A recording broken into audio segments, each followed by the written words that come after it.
where I actually got to know him from is we had a lot of conversations together. He was a collaborator back when we were doing the Left, Right, Center Libertarian podcast, where we kind of had libertarians of all, walks of life. And he was part of that. And so we got to have some really deep discussions there. Messaged me personally and talking like that. But then most of all, I mean, we've done work together. And Chase is an unbelievable boots on the ground guy. Like, if I were to sell some aspect of Chase to anybody, it'd be his revolutionary spirit. Like, the guy has stood up to cops before, like with me, and stuff that people won't do. You know what I mean? Like, you can't get a politician in a suit to do this kind of thing.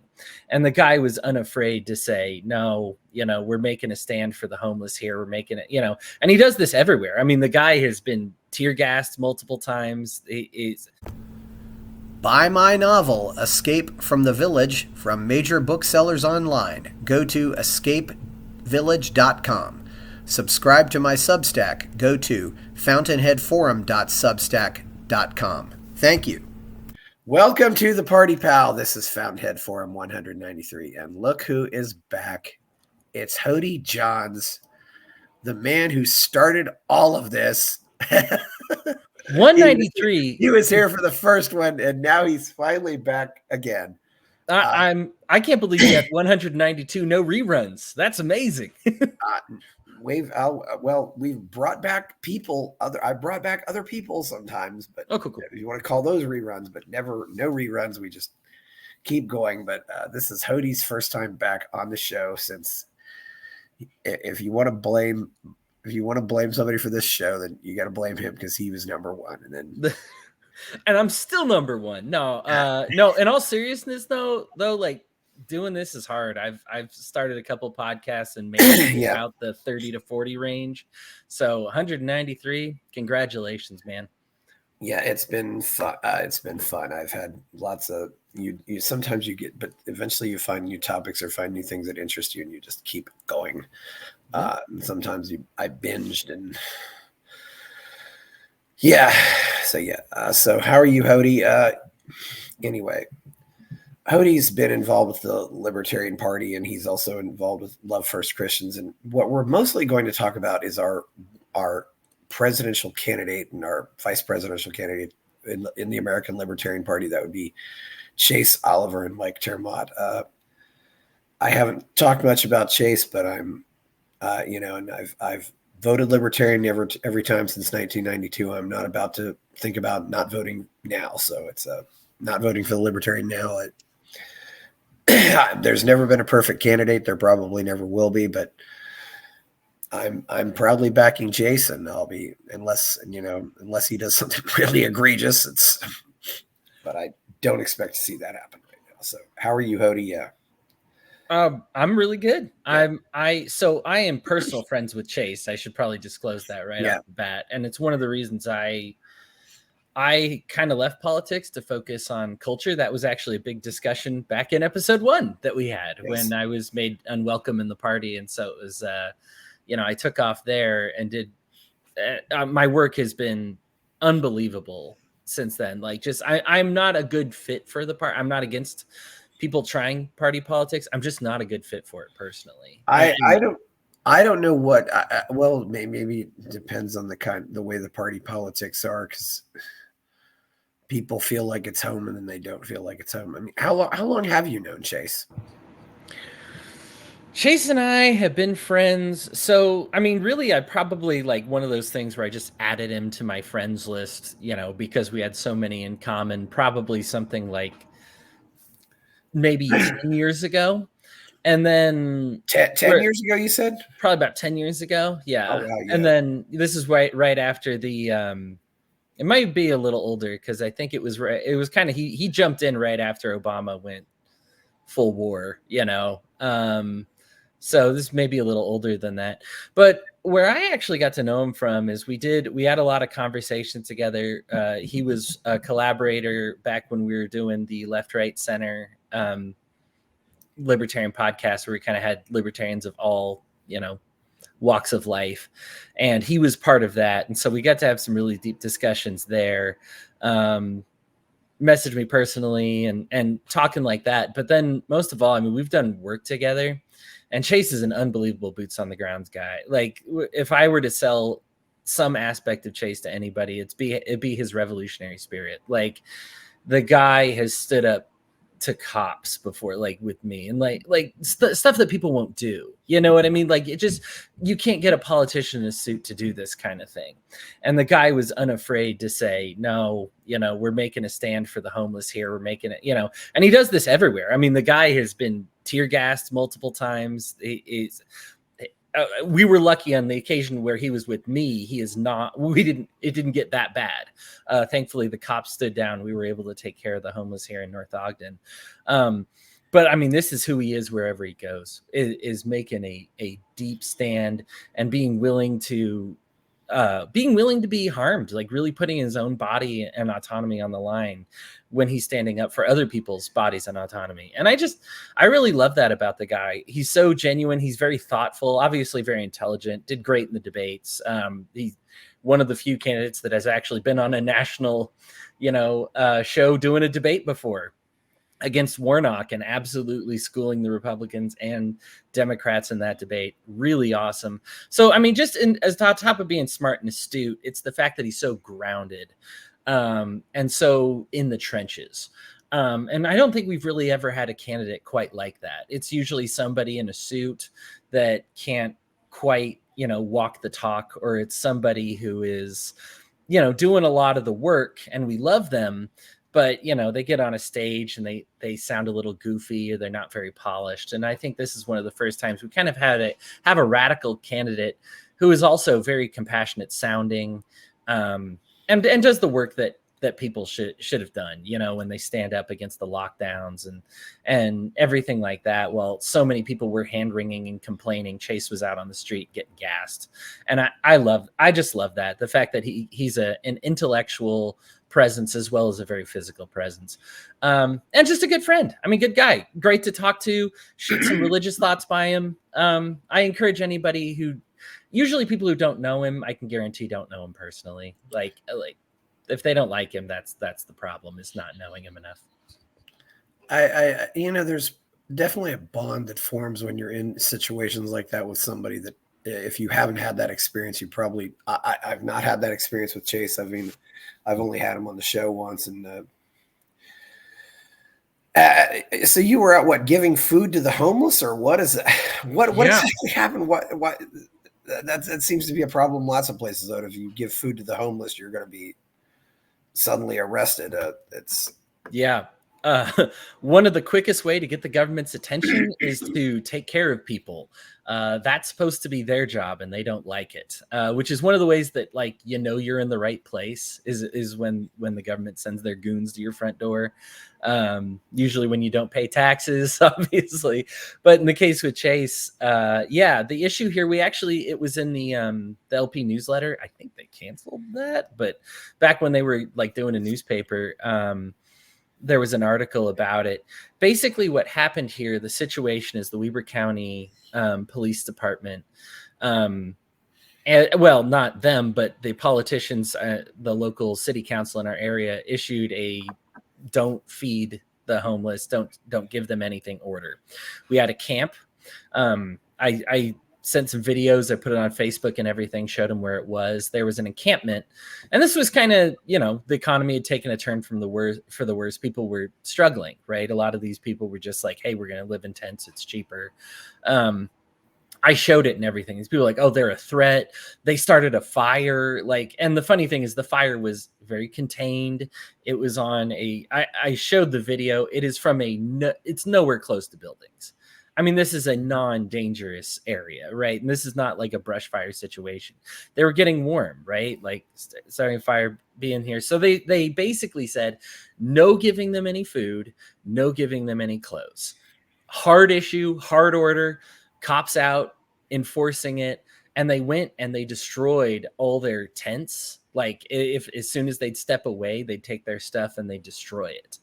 And so we had a situation here in Weber County, and this is back when I was more with the Libertarian Party, but we united with a couple other local, libertarians, groups the Logan Libertarians and some of the other counties that were out here. And we were like, we're going to feed them anyway. Let's give them their supplies back. Let's take donations. People are so eager to donate.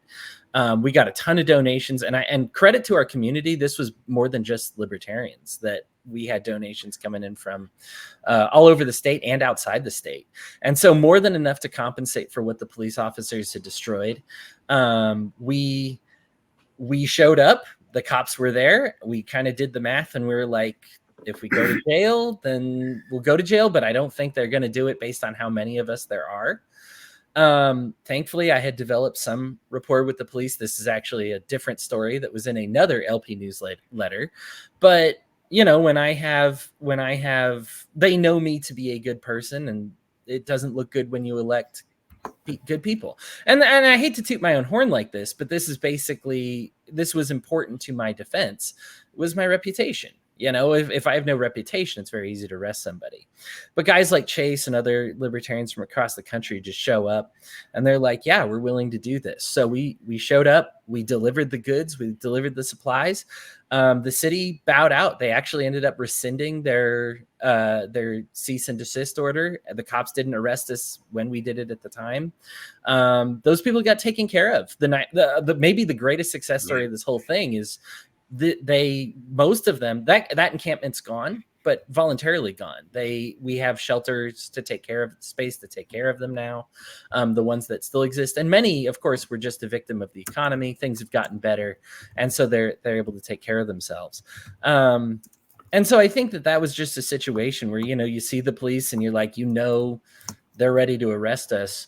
So it was just really cool.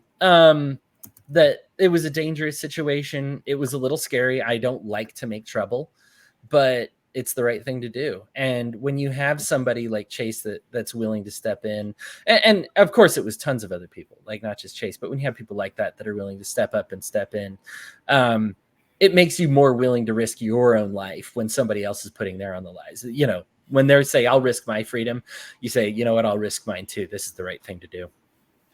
Yeah, you mentioned boots on the ground. I sometimes think, does Chase also do a lot of, is he also working hard as far as, going out and knocking on doors and things like that? It seems like he really is a workhorse in that regard too. Yeah. So he's from Georgia. And that's where, I mean, you're going to talk to I believe the old chair was Ryan Graham. But did a ton of work with Chase, and just, if there's a ballot measure that needs signatures, Chase was there. And if it's as far as party stuff goes, because my stuff was kind of outside party, I was working with libertarians, but I'm kind of on the fringes of that. That was how I knew him. But from what I understand, he is really good at getting things done, and Georgia has been greatly benefited from his presence. Yeah, and of course he's apparently the first candidate who visited all 50 states. At least that's what he's saying. We probably have to check that, but it doesn't. It probably is true. I know he did it as far as anybody else doing it, like you, I only know it's true because nobody has stepped up to say, no, somebody else did it too. So as far as I know, it's true, but I don't know. Yeah. It's very, I'm the more I hear about how hard Chase works, I mean, I think this got him friends, and this is probably why he won the nomination.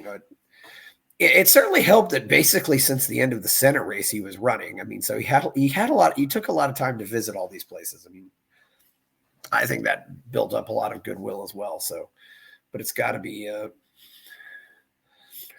and you've been out. Have you been working for Chase recently, or you've been just working for other things? Yeah. So, I mean, mostly it's been the Love First Christians in that group, and just a small group of Christians that have been, it's growing rapidly. I mean, our Bible studies are getting like 100+ eyes on them a week. It's been really great. But I did decide, because Chase is a good friend. I ordinarily don't get involved with party stuff anymore, But just because of my friendship with Chase, my knowledge of who he was as a person and how willing he was to be there for me, I did join his campaign team. So I'm working on events and scheduling currently for his team. That's good. So yeah, so assume probably in the area, but yeah, that's so you're not involved with the party, but you are involved with Chase's campaign. So that's yeah. That's, I tell people if they don't want to be involved with the Libertarian Party, there are so many other ways you can go work for the good causes. I mean, Christina Tobin, who's leading the Free and Equal Elections Foundation, she used to be heavily involved with the party too. A lot of people go to work for Normal, or they go to work for decriminalized sex work or lots of other causes. I mean, I don't begrudge those people. I think they probably just wonder if they're spending their time better, and maybe they are. It's hard to tell. So yeah. What else have you liked about Chase since all you've done all that other work with him? I mean, what have you noticed right now recently? Yeah, my favorite stuff about Chase, if we're talking recently, really been aggressive at getting interviews as mainstream as possible.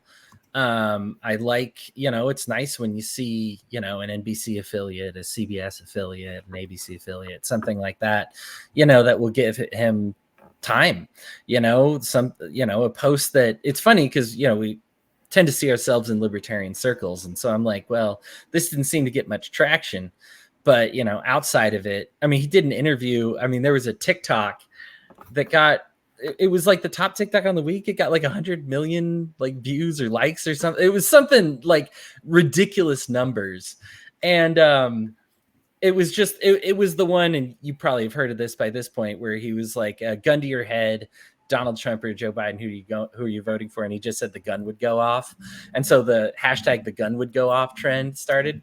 And what was one of the cool things about that was, if you look who is sharing it, it was not your mainstream libertarians. This was a lot of people just very sick of a choice between Donald Trump and Joe Biden. And I think that is really I think that's the message that's really what's very easy to capitalize on. And Chase is going for that low-hanging fruit. Are you a Republican that doesn't want to vote for like a totally corrupt politician like Donald Trump, like somebody who is just so devoid of morality, somebody who abuses his faith for political gain, who really doesn't, I mean, you watch him answer those questions about religion, somebody who just bastardizes conservative values. Of course you don't want that. Like, how about Chase, who's like a very genuine, faithful Christian, somebody who is like actually like walks the talk of loving their neighbors, right? Like somebody who actually wants to scale back all this spending and has been talking about this, versus Donald Trump, who is responsible for still the bulk of the inflation that we're suffering from today. And then you've got the Democrats under Joe Biden. And if you're a left-minded person, you hate the genocide, you hate the war, you hate the inequality that he's created between the rich and the poor. You look at his Inflation Reduction Act, which actually, like, search the word, like Alt F and search the document, or Control F, whatever it is that searches for the word, but look for the word monopole, because they use very many different forms of it within the Inflation Reduction Act.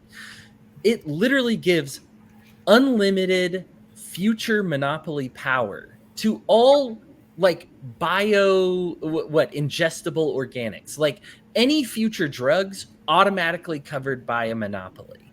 Like, and if you're a real leftist, if you're a genuine leftist, you hate corporatism. You hate this monopolizing of it. You believe that people deserve access to good healthcare, right? Like the free market healthcare, which is pushing for like really cutting edge innovation and good stuff, as opposed to taking somebody who has cancer and then saying, yeah, we could produce this for, $5 a month, but for you, let's make it $5,000 a month, like really making people suffer. And Chase has really done a good job capitalizing on the Republicans and the Democrats that are sick of their options. without selling out. Because I think when people appeal to both the Republicans and Democrats, they suddenly believe nothing. You kind of get like a lot of like the Kennedy stuff going on where it's like, I don't even know where they stand on the issue. You know what I mean? Where you're just kind of like, they say whatever thing makes them happy. You know, ask Ted Kennedy or ask Robert Kennedy Jr. about guns, and his answer will depend on the venue he's at. You know what I mean? Whereas Chase has been consistent about this issue. So I love that he is, you know, he sells it, but and you know, he'll market the pro gun thing differently to lefties and righties, but he stays pro gun, you know. I mean, so he appeals to lefties and righties without selling out, and I guess that'll be. Yeah, there's a way to frame your message without selling out, and I think a lot of libertarians fail to understand that. You know, it's not selling out if you go give a speech in Buenos Aires and you're speaking in Spanish. It's just common sense. I mean, but sometimes, you know, and you know, it's funny, Hodey. I've had Michael Rechtenwald on here twice, and he's been a great guest. He's a great guy. I like Michael, but I remember I politely told him, "You use too many big words," and he just didn't seem to understand why that was a problem. You know, not again, that's another thing. And he's always, you know, he's a smart guy, but you know, you'll see him post on Twitter and he's always using these, you'll see some SAT word that 80% of the Americans don't know what it means. You know? And Right. I don't know if that made a difference or not, but I don't think you hear Chase using SAT words, you know, like, you know, yeah. Keep it simple, right? Make it appealing to as many people as possible. Yeah. By SAT words, you know, that's referring to the Scholastic Aptitude Test, where you have to, you know, you get tested on your knowledge of all these words that you never use. It's you know, or rarely use, but yeah. No, I'm old enough that I was taking the SAT back when it was still out of 1,600 points. I think it's out of 2,400 points now. They added a writing section or something. So yeah, but and the thing is, for me and you and Michael Rechtenwald, like I'm an intellectual. I get it. I get the appeal, right? Like it's not that I want stupidity. Like, you know, I don't crave that kind of thing. Yeah. I just understand that if intellectualism appeals to you, you're probably already a libertarian, right? Like there are a few personality types where you're basically already a libertarian. Like, you know what I mean? That it's just, if that's who you are, then you've been converted. But, you know, we need people who are going to who aren't going to read a Rothbard book, but we also need them to be libertarians, and there needs to be some way to reach them, you know? And so we have to find ways to do that. Yeah. And, you know, knowing where reading the room, knowing where your audience is. I mean, you know, Milei does that. I mean, Milei's not going to go out and, you know, isn't going to go out and give a speech to the general public and use terms like opportunity cost and marginal utility theory. He knows that isn't going to work with them. I mean, yeah, he's he knows that isn't going to work, but you know, I think Milei is definitely, I mean, that's somebody you can definitely model yourself after. But if Milei's at some dinner party and he's talking to a bunch of PhDs, he probably will. Yeah. I mean, Milei is an interesting one. Obviously we've spoken on another forum, a rather divided forum about him. You know, he's trying that populist to kind of libertarian pipeline that's been tried. I wish him success. I understand the concept of politics, that you have to sell some folks down the river to accomplish a greater goal or whatever it may be. I hope that he actually does it. A lot of times we have seen this strategy before. Unfortunately, the libertarians chose Pat Buchanan and David Duke to try and execute that strategy before. The Libertarian Party never chose those people. That was that's true. Who thought they were the right move.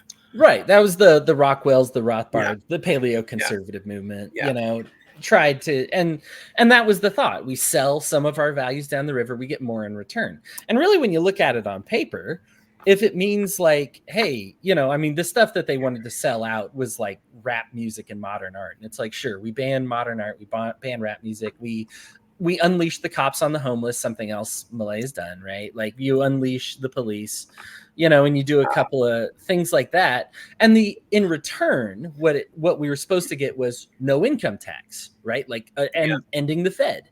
Unfortunately, we sold out our values successfully, but the return never came in. You know what I mean? It's like we fulfilled our end of the bargain. And Buchanan and Duke did not fulfill theirs. Melee turning cops on the homeless. I don't know. First of all, there aren't that many people living on the streets in Buenos Aires.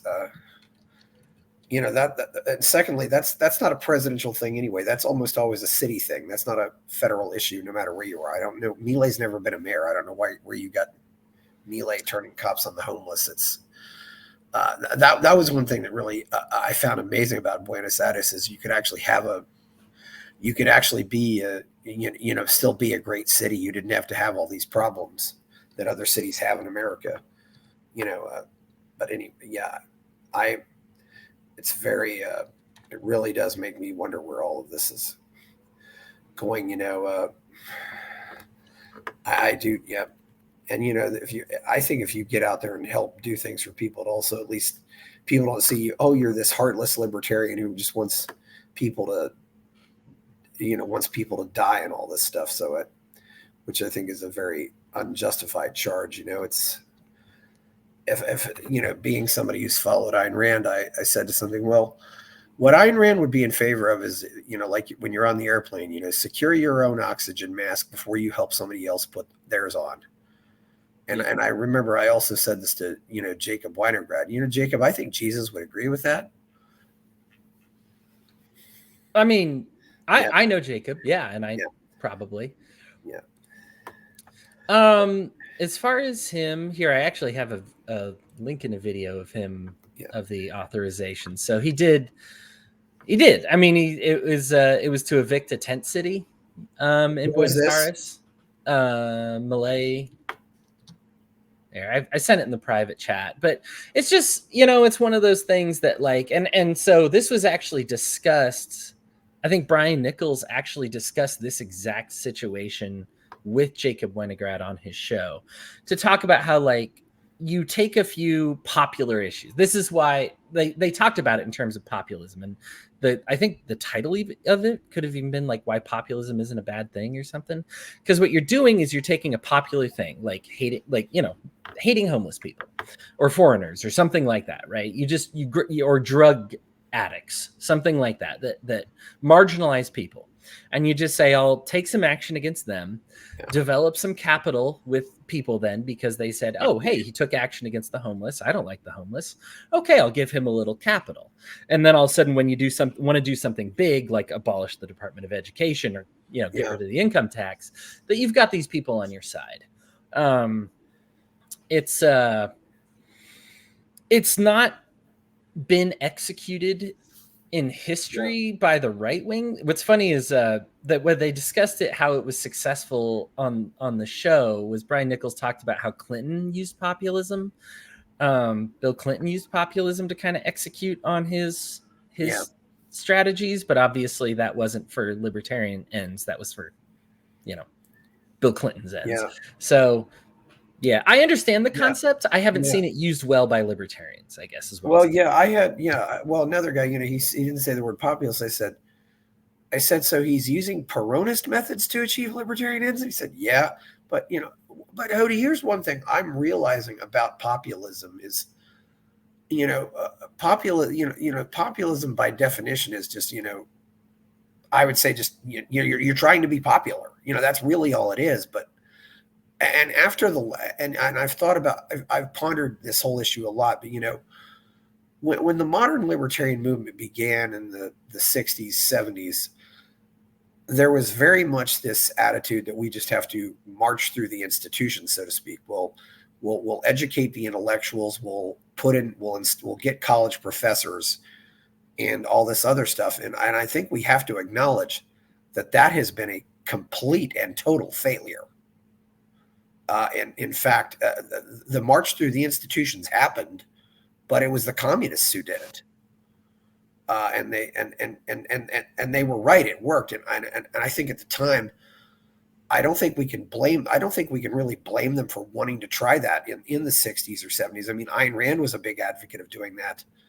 I don't think Murray Rothbard was opposed to that either. But I think, especially by the time the 90s happened, it was pretty obvious that wasn't working and it wasn't going to work. And I don't know why it wasn't going to work, but that's another discussion. But so what else do you do? And after COVID, I think COVID has also been a horrible reminder that the majority of the billionaires hate capitalism. They do. They don't want a free market. They want to lobby and they want to rig the system in their favor. And even somebody like Mark Cuban, who claims to be an Ayn Rand fan, and I use him just because he claims to be a fan of Ayn Rand, is. I don't know very many billionaires who will actually fight for capitalism. Most of the time, they'll just fight for handouts and they'll lobby. And now, I do think the rich on a slightly lower level will. I mean, the rich person who has maybe a net worth of $50 million or has, because for starters, they know that they can't out lobby these people. And in some cases, I think the billionaires probably hate the millionaires more than because it's a lot easier for a billionaire to steal from a millionaire than it is for a billionaire to steal from 1,000 thousandaires. It's yep. So I'm kind of just saying to myself, I really think maybe the only hope for capitalism is to make a populist appeal for it. I don't like the populist appeal, but I do think we have to make it appealing. That's for sure. I do think I think that libertarians, oftentimes we start with the toughest thing to swallow as opposed to the easiest. And that just historically is not really a good idea. Like we make it as unpalatable as possible and then just start with that, as opposed to saying, like, listen, like if you go to talk to a bunch of like left wingers, what issues do you lead with as a libertarian? Do you want to lead with guns? I'll bet you can build up to guns, which is what Chase usually does, right? Like, or you just say, hey, listen, armed minorities are harder to oppress. And if you do that at the end, you're going to get like a standing ovation for something that would get you booed off the stage at the beginning. Yeah. Like there's ways to influence people that are intelligent, right? Yeah. Like I think something that libertarians should do more of is understand people's personalities and personality types. Oh yeah.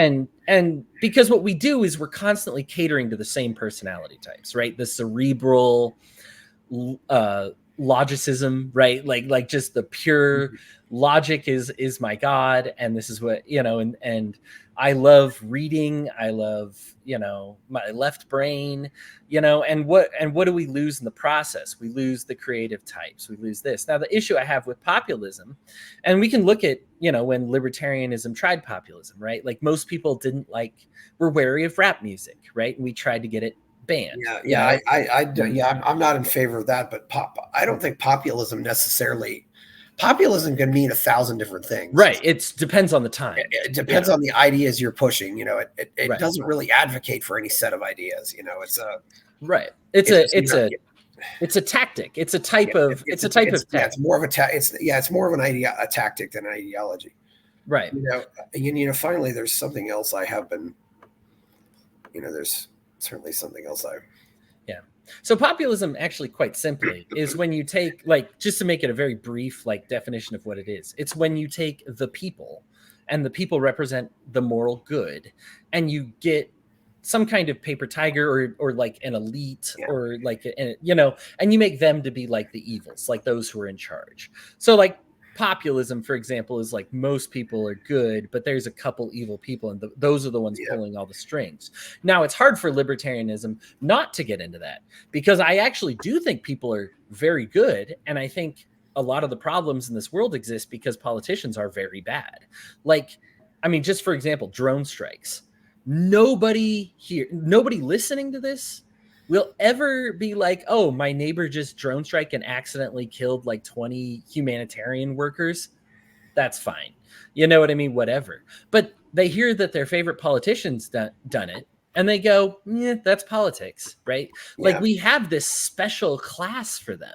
So there is like this elite evil class that is capable of getting away with, and you mentioned some of them, these billionaires that rig the whole, that undermine the capitalist system, that hate free markets. You get all these very morally corrupt, intellectually corrupt scientists that work on all these projects, wasting their money at the expense of like genuine, earnest scientists. I think what's unfortunate is libertarian gets caught up in being anti-science so often, when in reality, we're just like anti-authoritarian. And when the authoritarians are in control of science, yeah, they got to get out of the way. We love science here. I mean, objectivism, Ayn Rand, right? You already mentioned this. Like, these are great things, Science is fantastic. Science is our friend. And it's just this, like, when it becomes like a cult or a religion of science that's like, hey, all the science is on this side, no one's allowed to question it.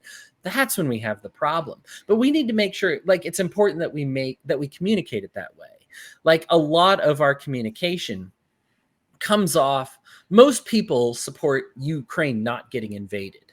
So when we have to be careful with how we message it, right? Because we don't want them to get invaded either. It's wrong, right? It's evil. Yeah.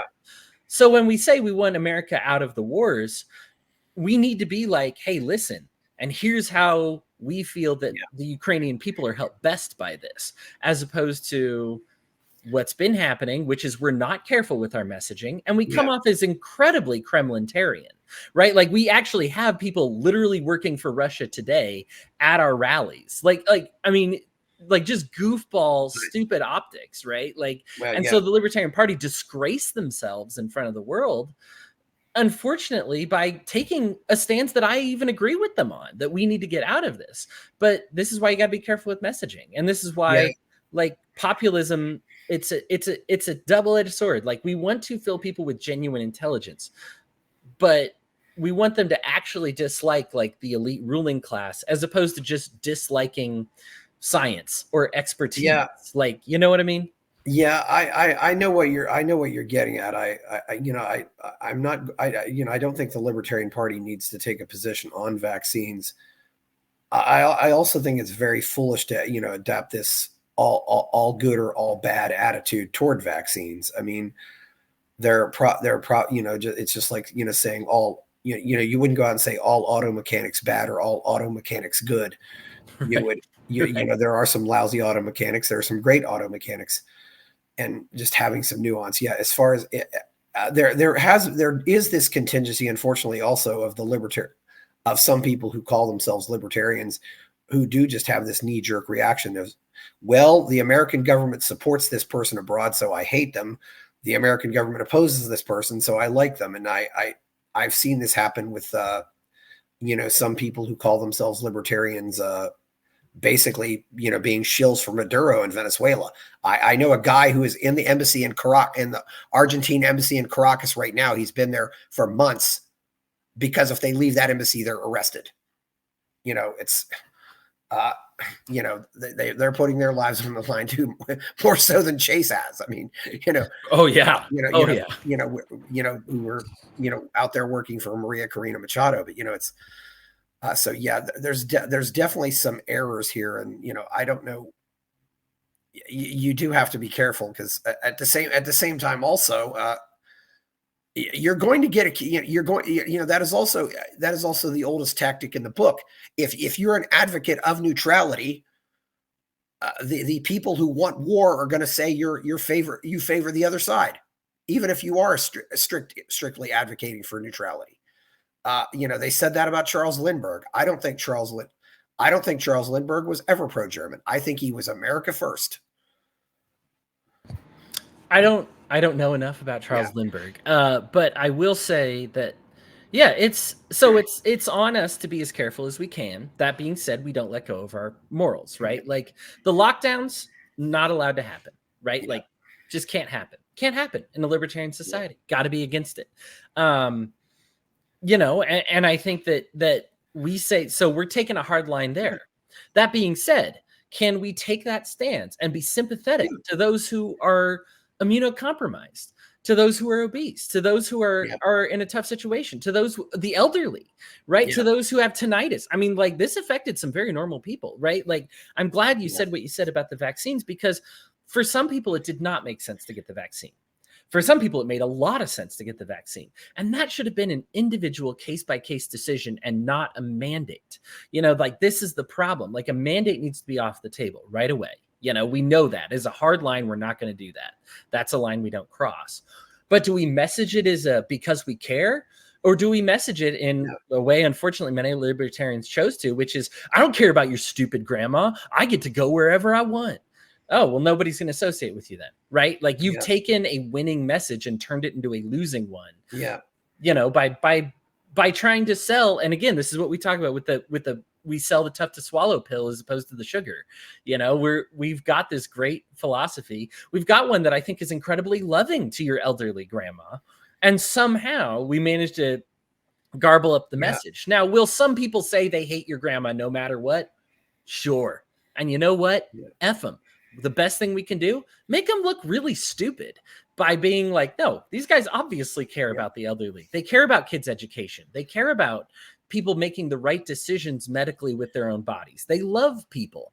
And so when you say, oh, they're a bunch of hate mongers, this is why it's so important to push hate as far away as we can, because we want to take all the powder out of that rifle.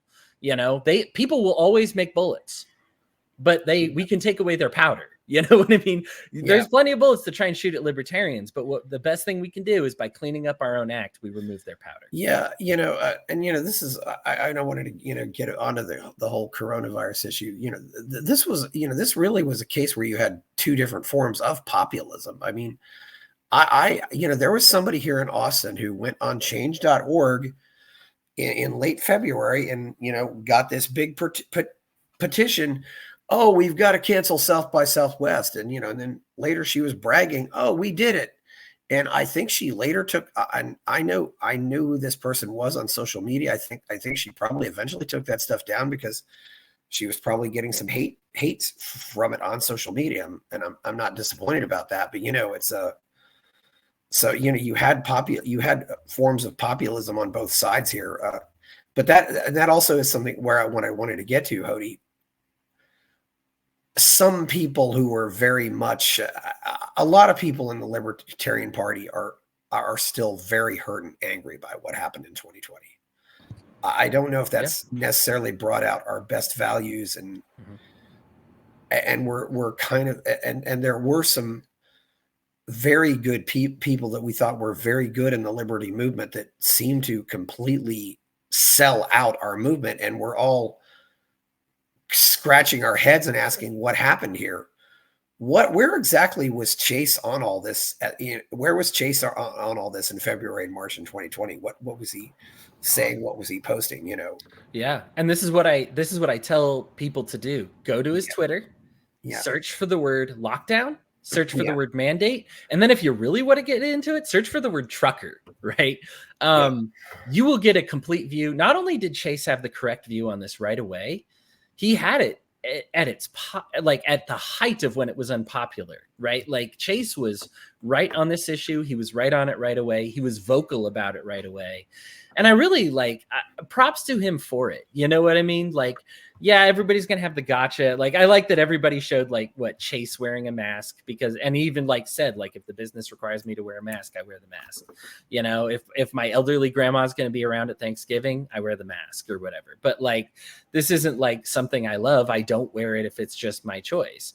And that's a great libertarian value. This makes him incredibly popular with people. But some people, oddly enough, people won't show Joshua Smith and his whole family at Disney World wearing masks, right? Because they don't want to see that, right? They want to see Chase wearing the mask because it fits who they think he is. You know what I mean?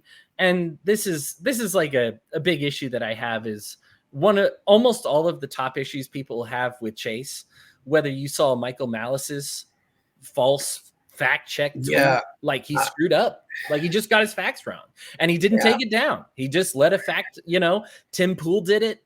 You look at a lot of the people's the Chase's biggest detractors within the Libertarian Party abjectly lied, and we have to kind of grapple with that, to be why did they do that?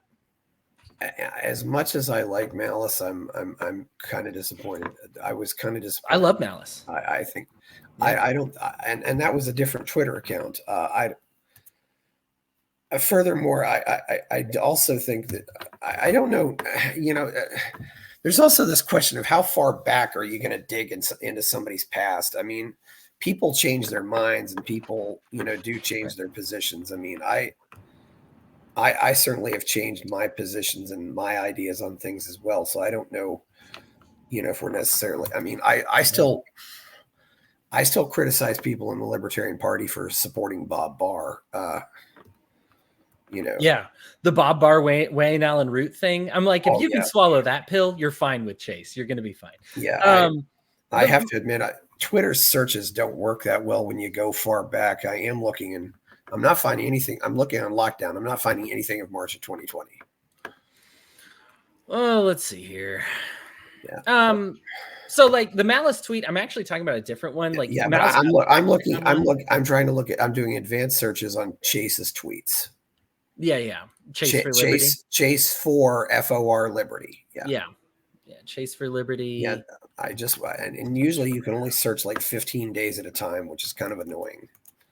Yeah, especially if somebody talks about it a lot, as Chase has. But the search does not work well when you go far back. It's what I hate is when I hit like top and then like latest, and then it's like a different it's so frustrating because then it's like, well, shouldn't both show me all of them? You know what I mean? And like, yeah, they're killing me. Let's see here. I got a bunch from 2021. I just searched. So I searched by latest. I'm still scrolling down. Yeah. Here's here. I'll just screenshot it and send it your way. But here's 3 from 2020. Yeah, if you can send them on the. Yeah, I'll send it. Yeah. Here.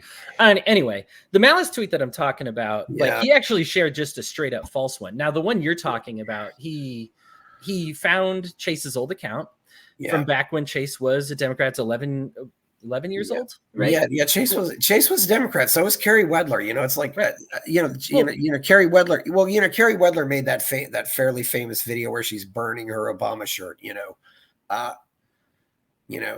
Kerry Wedler, who works for, there's quite a few. I don't know. I mean, I don't know how, I often ask myself, so the only people who are allowed to be libertarians are people who are born libertarians. I'm not going to throw this stuff back in Chase's face after 10 years. Right. Yeah. And listen, here's the scumbagness of it all, because the thing is you supported somebody who was a Marxist 3 years ago, who at the end of 2023, the fall of 2023, we're talking 8 months ago, the guy had tears in his eyes listening to a Trump speech. The guy who donated to Trump's campaign, like a Marxist to Trumper, like all within like the last like 3 years, 4 years, whatever. And like you're telling, and then you're digging up a tweet from Chase 11 years ago and telling me that's why you can't support it, and being like, oh girl, sit this one out, or whatever Malice decided to say. Like, come on, dude. Like, it is so transparently, like, I'll just say whatever is against Chase. I don't know. I don't want to talk about this because I think Michael Malice is still very much a net positive for liberty. I think he's probably the best ambassador one of the best ambassadors we have out there. It's one of the, I think that's been the disappointing thing to me about those. That is, you have somebody who says a lot of good things, and then you see that, it's and the misquotations are, what get me too, but so anyway, I was going to show that if you can put those links in the chat, I'll see if I can find those. But there is one thing else I did want to share about Chase, and this is important, of course. It's the part of the definitely the most interest. Definitely, there's something we want to share about Chase, because I think this is often the best case for Chase.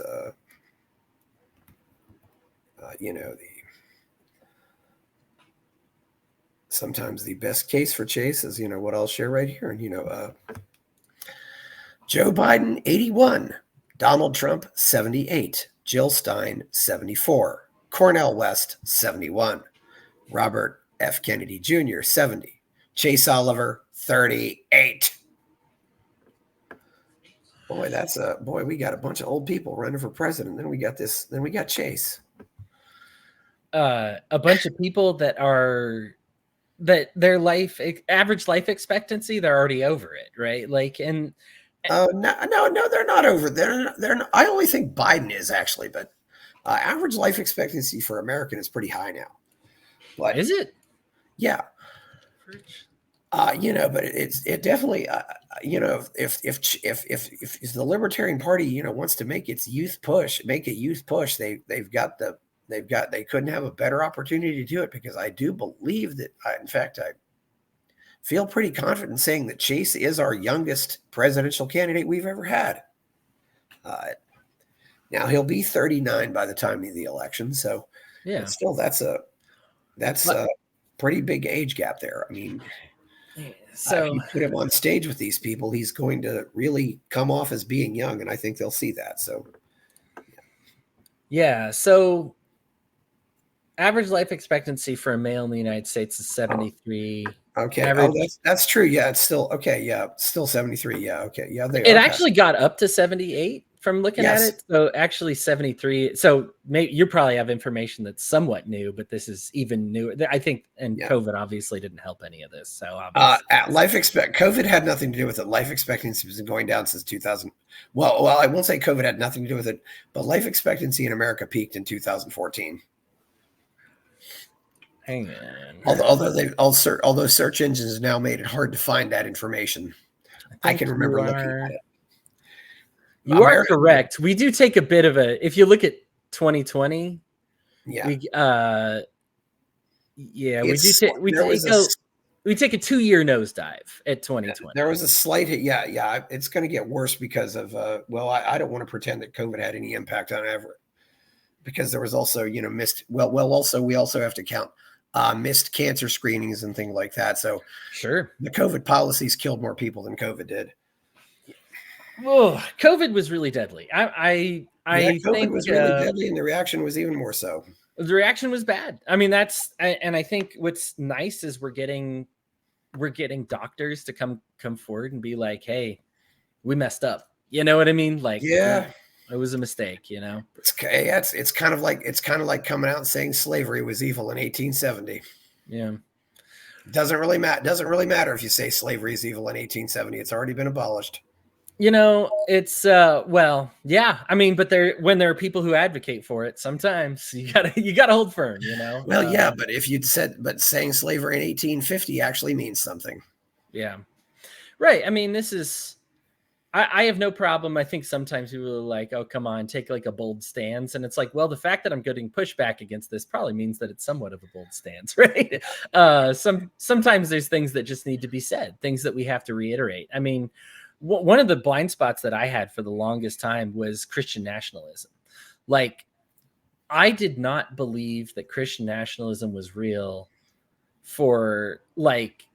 Christians would deny it. Like, even the far right Christians would be like, oh, come on, no one's actually Christian nationalists. Like, let's not be stupid.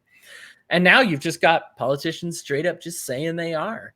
And like, to me, like, it was so like when you were like, I'm against Christian nationalism, it used to be this, oh, bravo, oh, we're so brave.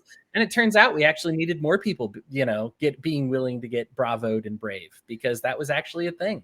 And now people are writing books on it, supporting it, talking about how great it is. It's even wormed its way into, unfortunately, libertarian circles. And so sometimes it's okay to overkill a good thing, I think, to be like, hey, let's make it really okay. Let's iron this out, Well, when you really go back and take a big look at it, Christian nationalism is actually a very old thing, although it might have had different names. It was Christian nationalism that partially motivated this disastrous thing that we call public schools. Now, granted, the public schools in America have a lot of different reasons, but one thing that motivated the establishment of public schools is because they wanted the government to support Protestant schools because in the 1840s, America was being flooded with Irish Catholics. I'm actually You know, reading The Guarded Gate right yeah, now. It is fascinating to yeah, see how anti-science the people were from the beginning yeah, that created the anti-foreigner sentiment, and the depths yeah. that they stooped to. They got and this is something I learned from the book.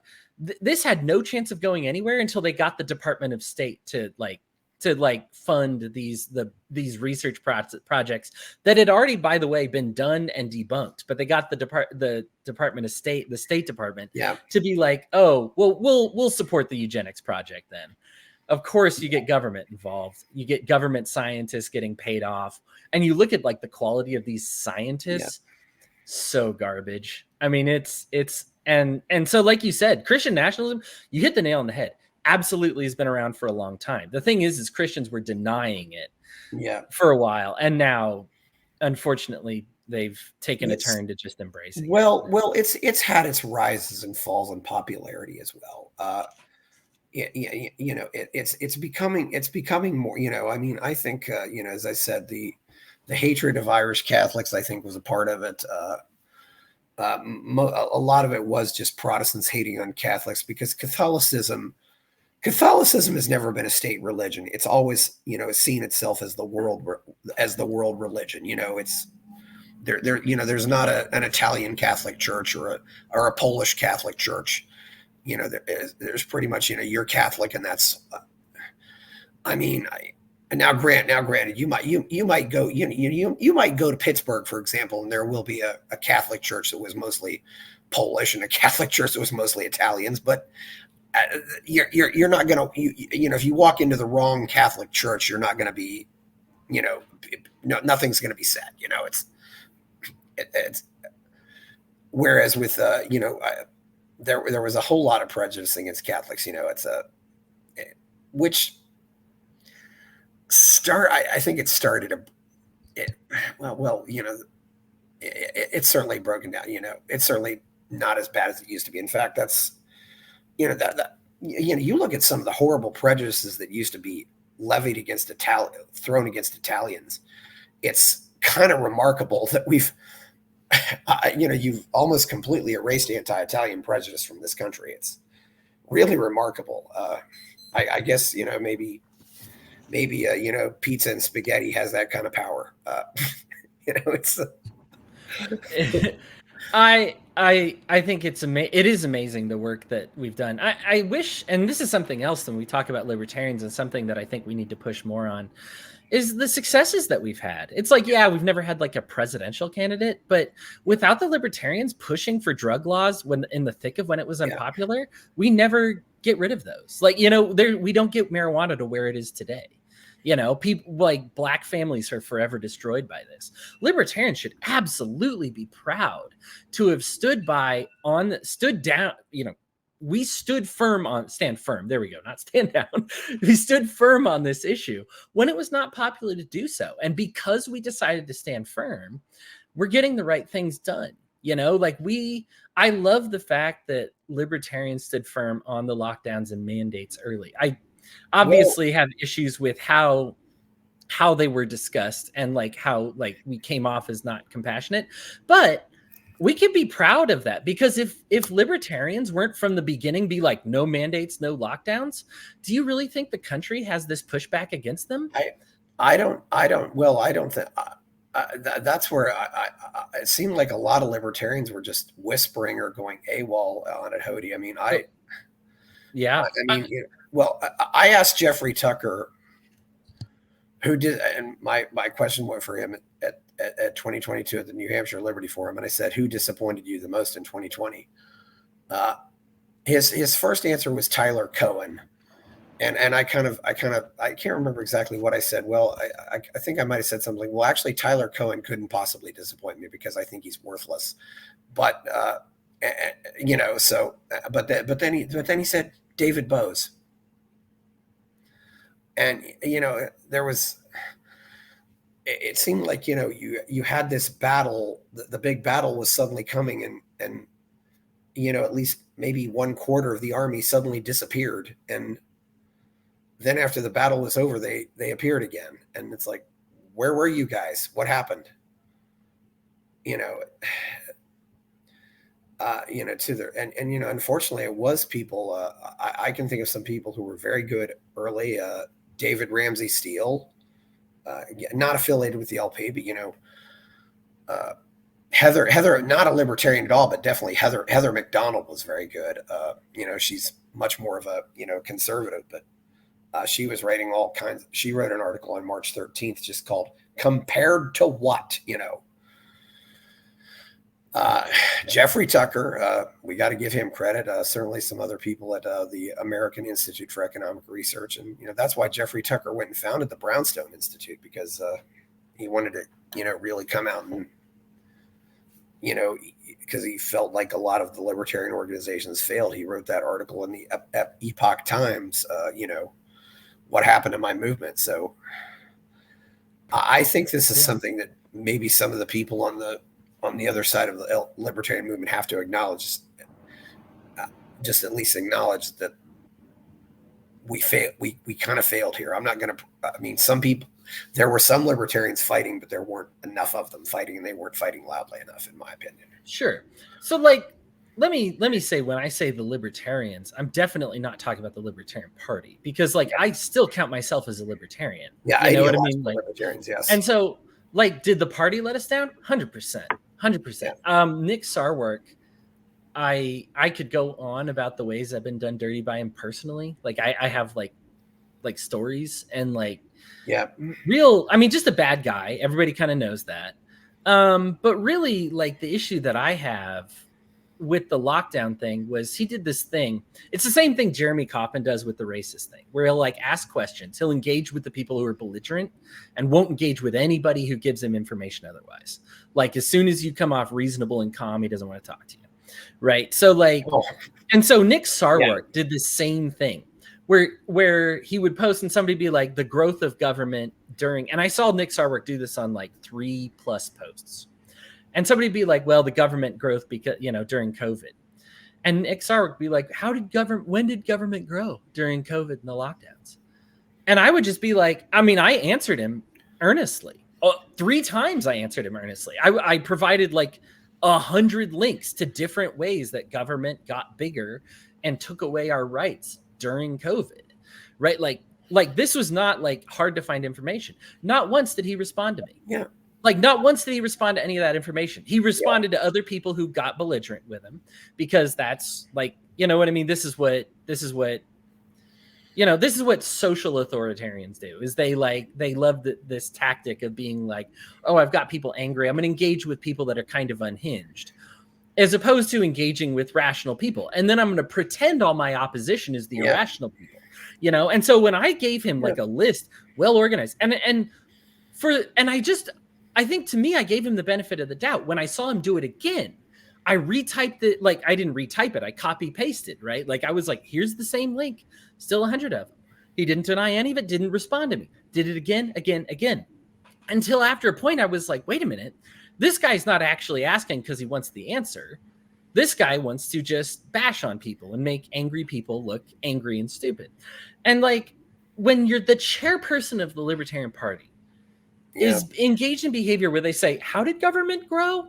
Nobody should be more keen to when the government is trying to grow than the chairperson of the Libertarian Party. Nobody on the planet should be more in tune to the growth of the government. So the fact that now, obviously, Nick Sarwark knew, and he was lying, right? He was being a scumbag, and he was being oh, did they grow? I didn't know that. Obviously he knew they grew, and he was intent, he saw the information, and he just decided not to act on it. And this is dare I say, populist, right? He's taking this move where he's trying to and this is why he gets called a Beltway libertarian. I have no problem calling him that, right? He was a Beltway libertarian. He wanted to appeal to them, and this is why I like Chase, don't like Nick Sarwark.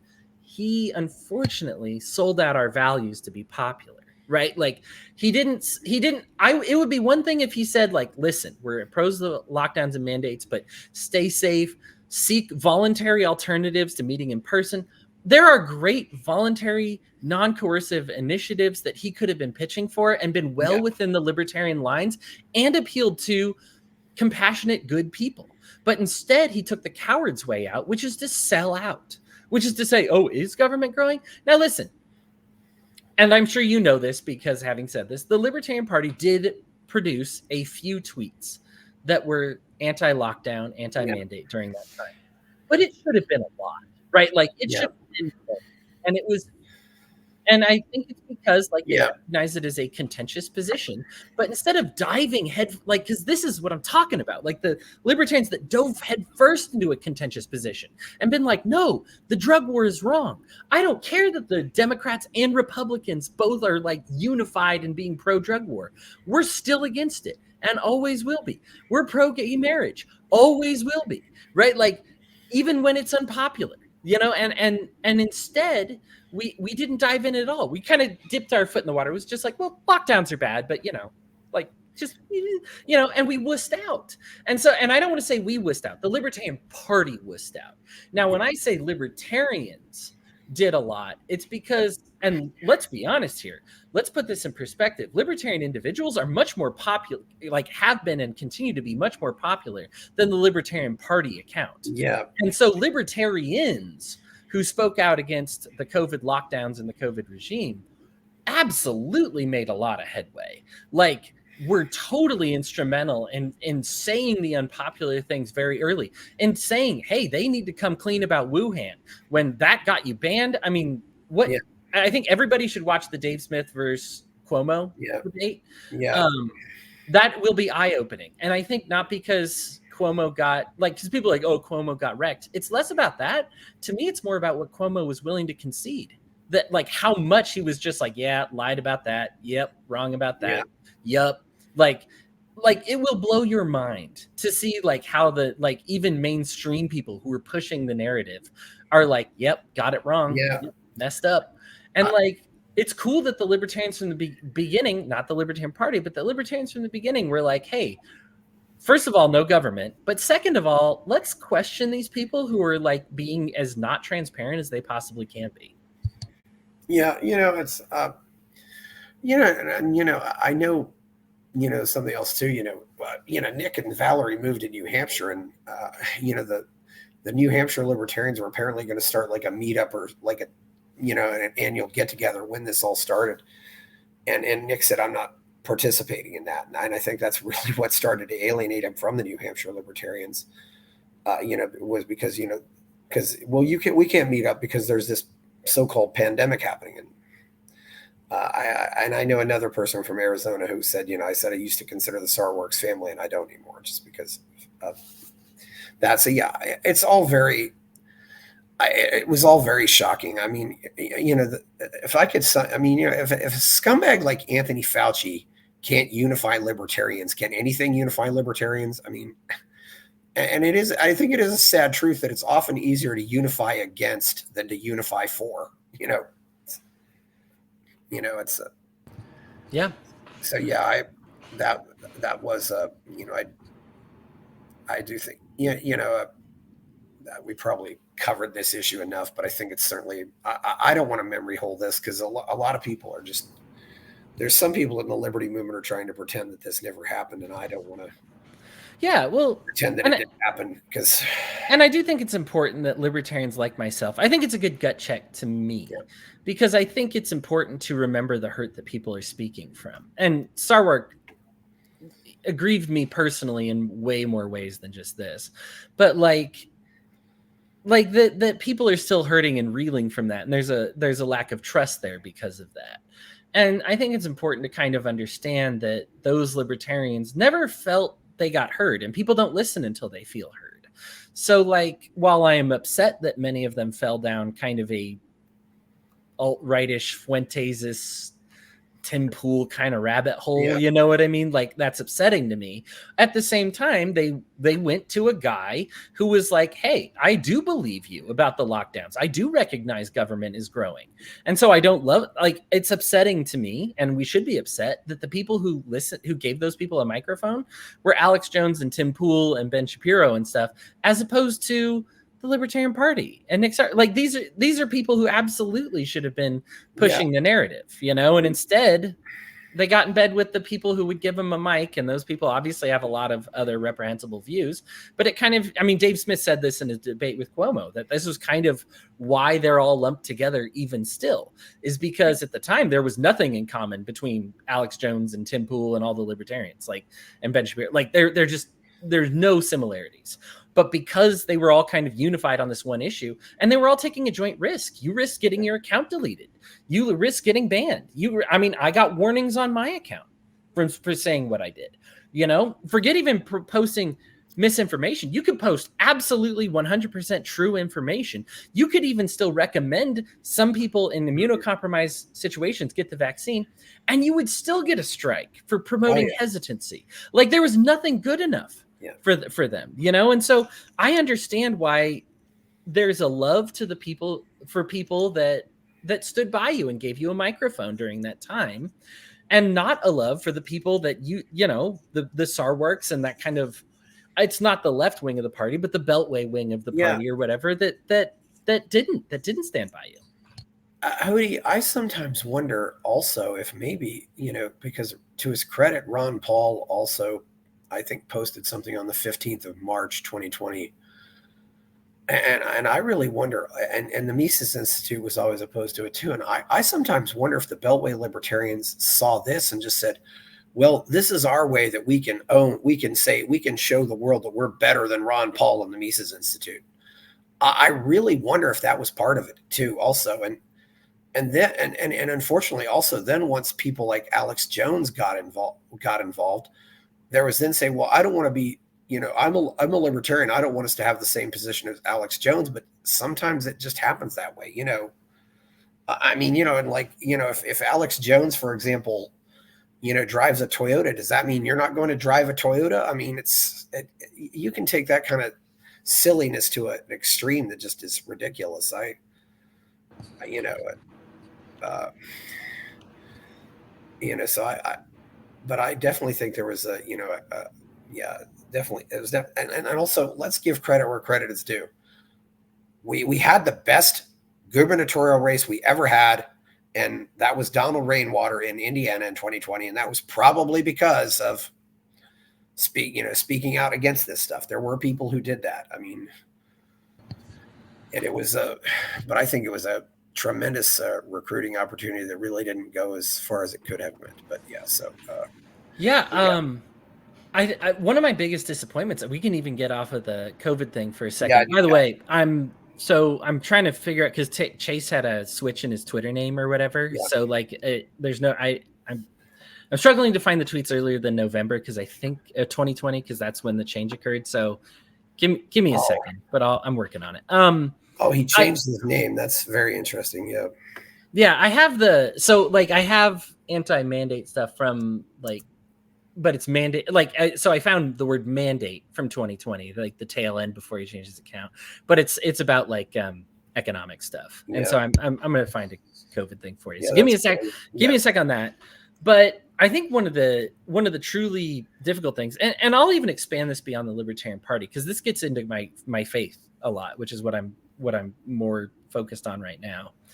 And this is that when we had, it was Dave Smith and Tom Woods, and then I can't remember his name. He was that like he was really into like martial arts and stuff. Shane Hazel? No, but I mean, he could have joined as well. Basically, we had like a lot of libertarians come back to the Libertarian Party suddenly, right? And it was great. You know, I was excited about it. I'm still a regular listener of Part of the Problem. I know Dave Smith and I don't get along, and that's fine. But, you know, I still I like a show. And like, I got into a lot of when I was really discovering, like, Tom Woods was a really good like intro to libertarian person for me. And so when they were not greeted with like love, but instead like derision, I remember being like, man, you're not only putting off them, but a lot of people like me that kind of found the party through them. You know, like that was kind of my like segue away from Republican into libertarian. And so because they were greeted with such hostility and mocking and anger, like and really an appeal to like, I want to remind you about the worst aspects of themselves. And listen, like you said at the beginning, everybody's got their problems, right?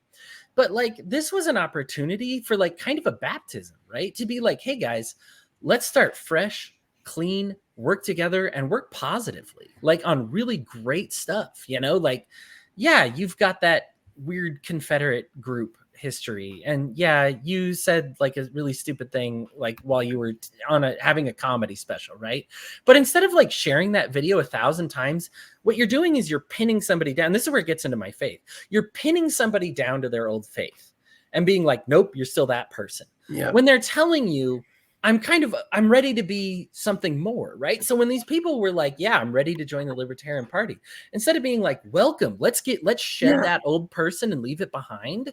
Like, we're excited to have you do this and having it be like a transformation process. Instead, you just reminded them of the worst aspects of themselves, you know? Yeah. If somebody's been clean and sober for 10 years, you don't want to, go back and tell that story about something they did 15 years ago when they got high on drugs. Yes. Because that's more. And the thing is that's actually something that's likely to send them back to that. You're actually in some ways attacking their, because they might still see, being clean and sober as a fight that they have to fight every day.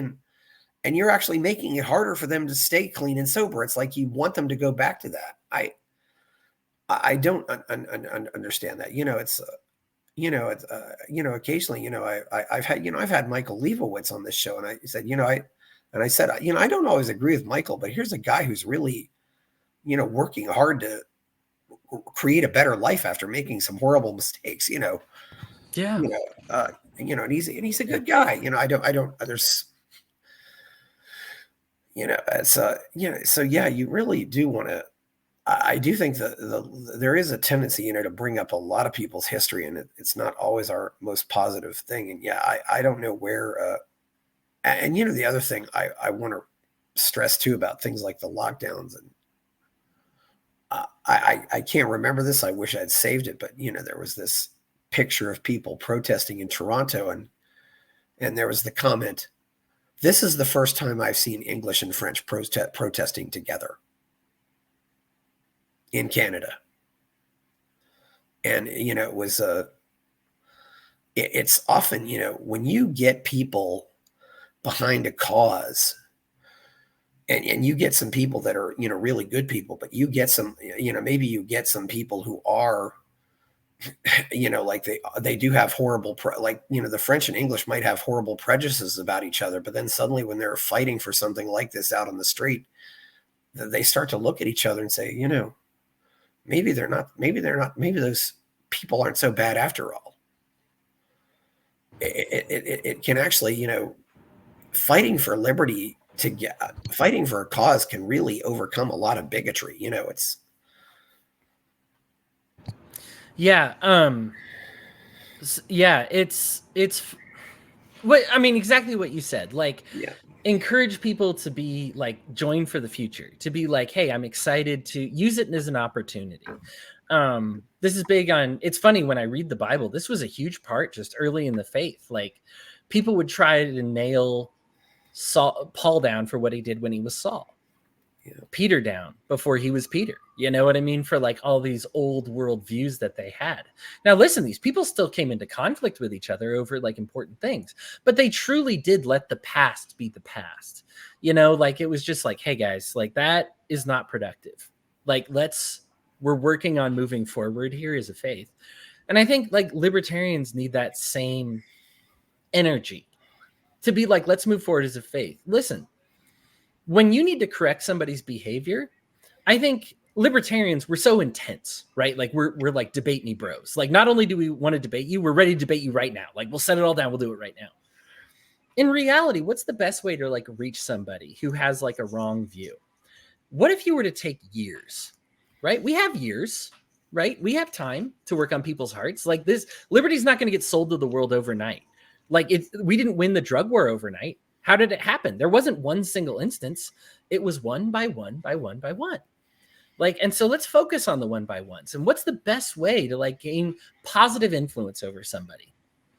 Invest in them, invest in their time, encourage them when they do well, you know, build up some positive rapport, show them that you're on their side. One of the first things that I try to do, and I don't always do a good job of this, but when I see somebody post something that's like, for example, just like anti-trans or something like that, as opposed to clapping back and just trying to give some sassy, like, oh, you're just some, you know, bigot, whatever, find some other tweets or stuff that they've shared that I like it, reach out to them, talk to them, and be like, you know, hey, let's get like a thing going. And then after like a while, be like, hey, by the way, I saw this post and this just doesn't feel in line with the rest of your posts here. Because I totally vibe on you with like this, and this, and I love your views on gun control. And it appears you have a real passion for autonomy. And then I really don't like what you have to say here. So I'm just wondering, like, what are your views on it? Ask questions, listen to them. We've already talked in the show about how people don't listen until they feel heard, right? Like, listen to them, hear them out. Now, it's not fun. Like, it's not easy. Listening to a bigot be a bigot is not a fun experience. Listening to like a Republican talk about Donald Trump is not fun. Listening to a Democrat like defend Joe Biden is not fun. This is going to be a difficult conversation for us. But what Paul pushes to Titus is temperance, have patience, have gentleness, right? Like, be willing to listen to them out, and instead of constantly being ready with an objection, like, like, keep your objections in your head. We know what you're going to say. We know, you know, I know libertarians, right? We've all got our issues. We know what we're going to say about Donald Trump and Joe Biden, but, you know, keep them there and then thank them for sharing, like, create this like open experience with them and then transform their soul into something else. Like, I'm not saying to betray your views on it. Don't join the bigots to become a bigot, right? Be like Daryl Davis. Let him know right off the bat, hey, I'd really like to change your mind on this subject. Is it cool if we talk and hang out a little bit more? Like, is it cool if we kind of hang out and have this community a little bit? Because we disagree on the subject. And I really want to take time and get to know you better. And I feel like this could change you better. And like, I feel like if we wanted to change people's hearts, even if you think somebody like Dave Smith or Tom Woods or whatever is too unreachable on because they're whatever they're doing, right? Like, they're too high up. They have thousands of listeners who are open to listening to you. You know what I mean? They'll at least see like, hey, I'm willing to talk to you. You know, you can draw from Dave Smith's audience. I've done this plenty of times without like talking to Dave Smith directly. Like, Dave, I mean, I blocked him. Like, you know, we don't get along, you know, Dave Smith and I don't see eye to eye, but I talk with his audience all the time. Am I going to get more of his audience to see things my way or his way if I'm just constantly being like, oh, by the way, Dave Smith supports rape. Oh, by the way, he supports border control. Oh, he doesn't care when immigrants get molested at the border. Oh, by the way, he's really authoritarian about like the paleo conservative strategy. Oh, by the way, he looks the other way on this thing and doesn't look the other way there. Some accounts, this is all they do. And it's not that they're wrong. Like, we all have blind spots, right? Like, it's not that like some of them are wrong, but it's not that they're wrong. Where they're wrong is their tactic. Like, usually these people are poster children for why Dave Smith's audience is so big, right? Like, these constant detractors, people look at them and they're just like, well, I don't want to be Mr. Hostile over here who's just constantly dragging you down. I'm looking for positivity. I'm looking for, you know what I mean? I'm looking to create something. And so, like, to me, like, if I want people to see things my way on the border, the trans issue, whatever it may be that I differ with, you know, from Dave Smith on, then like, my best option is not to attack and not to defend, but to engage, you know, develop a relationship with somebody. And that to me has always been, that's been crucial to my success as a Christian, but I think it's something we can do as libertarians as well. And I'm just embarrassed that the party during that time, instead of embracing Dave and embracing Tom, people that were inspirational in my life for a while, that they just pushed them away. You know, and you not only pushed them away, you pushed away all their audiences, and it ended in a very predictable way. And as opposed to unity, it was very, you know, take over. Like, I'm going to take over because there's no unifying with you. It's either you or me, and I'm going to choose me. You know? Yeah, we could go into a lot of the details about that. I don't really want to, but you bring up Daryl Davis, who I think is a real American hero. And yet there seems to be this faction of people in America and even a faction in libertarians now that, well, it's wrong to go talk to bigots no matter what the situation. And I think you probably know the kind of people I'm talking about. We didn't have this, this contingency. The Libertarian Party did not have this faction of people who just want to call everybody bigots and everybody racists, no matter who but now there is. And, and they're not, I don't think they're helping anything. And unfortunately, a lot of them end up being Chase's supporters.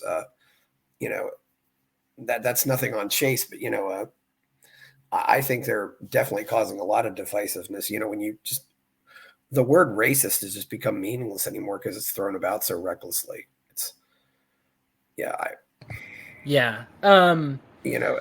Right. Calling people racist and bigots. And listen, like, some people will admit to it, but like, is this, whether they are or are not, I think this is the thing that libertarians, and it fits well with this conversation. Do you want to be right?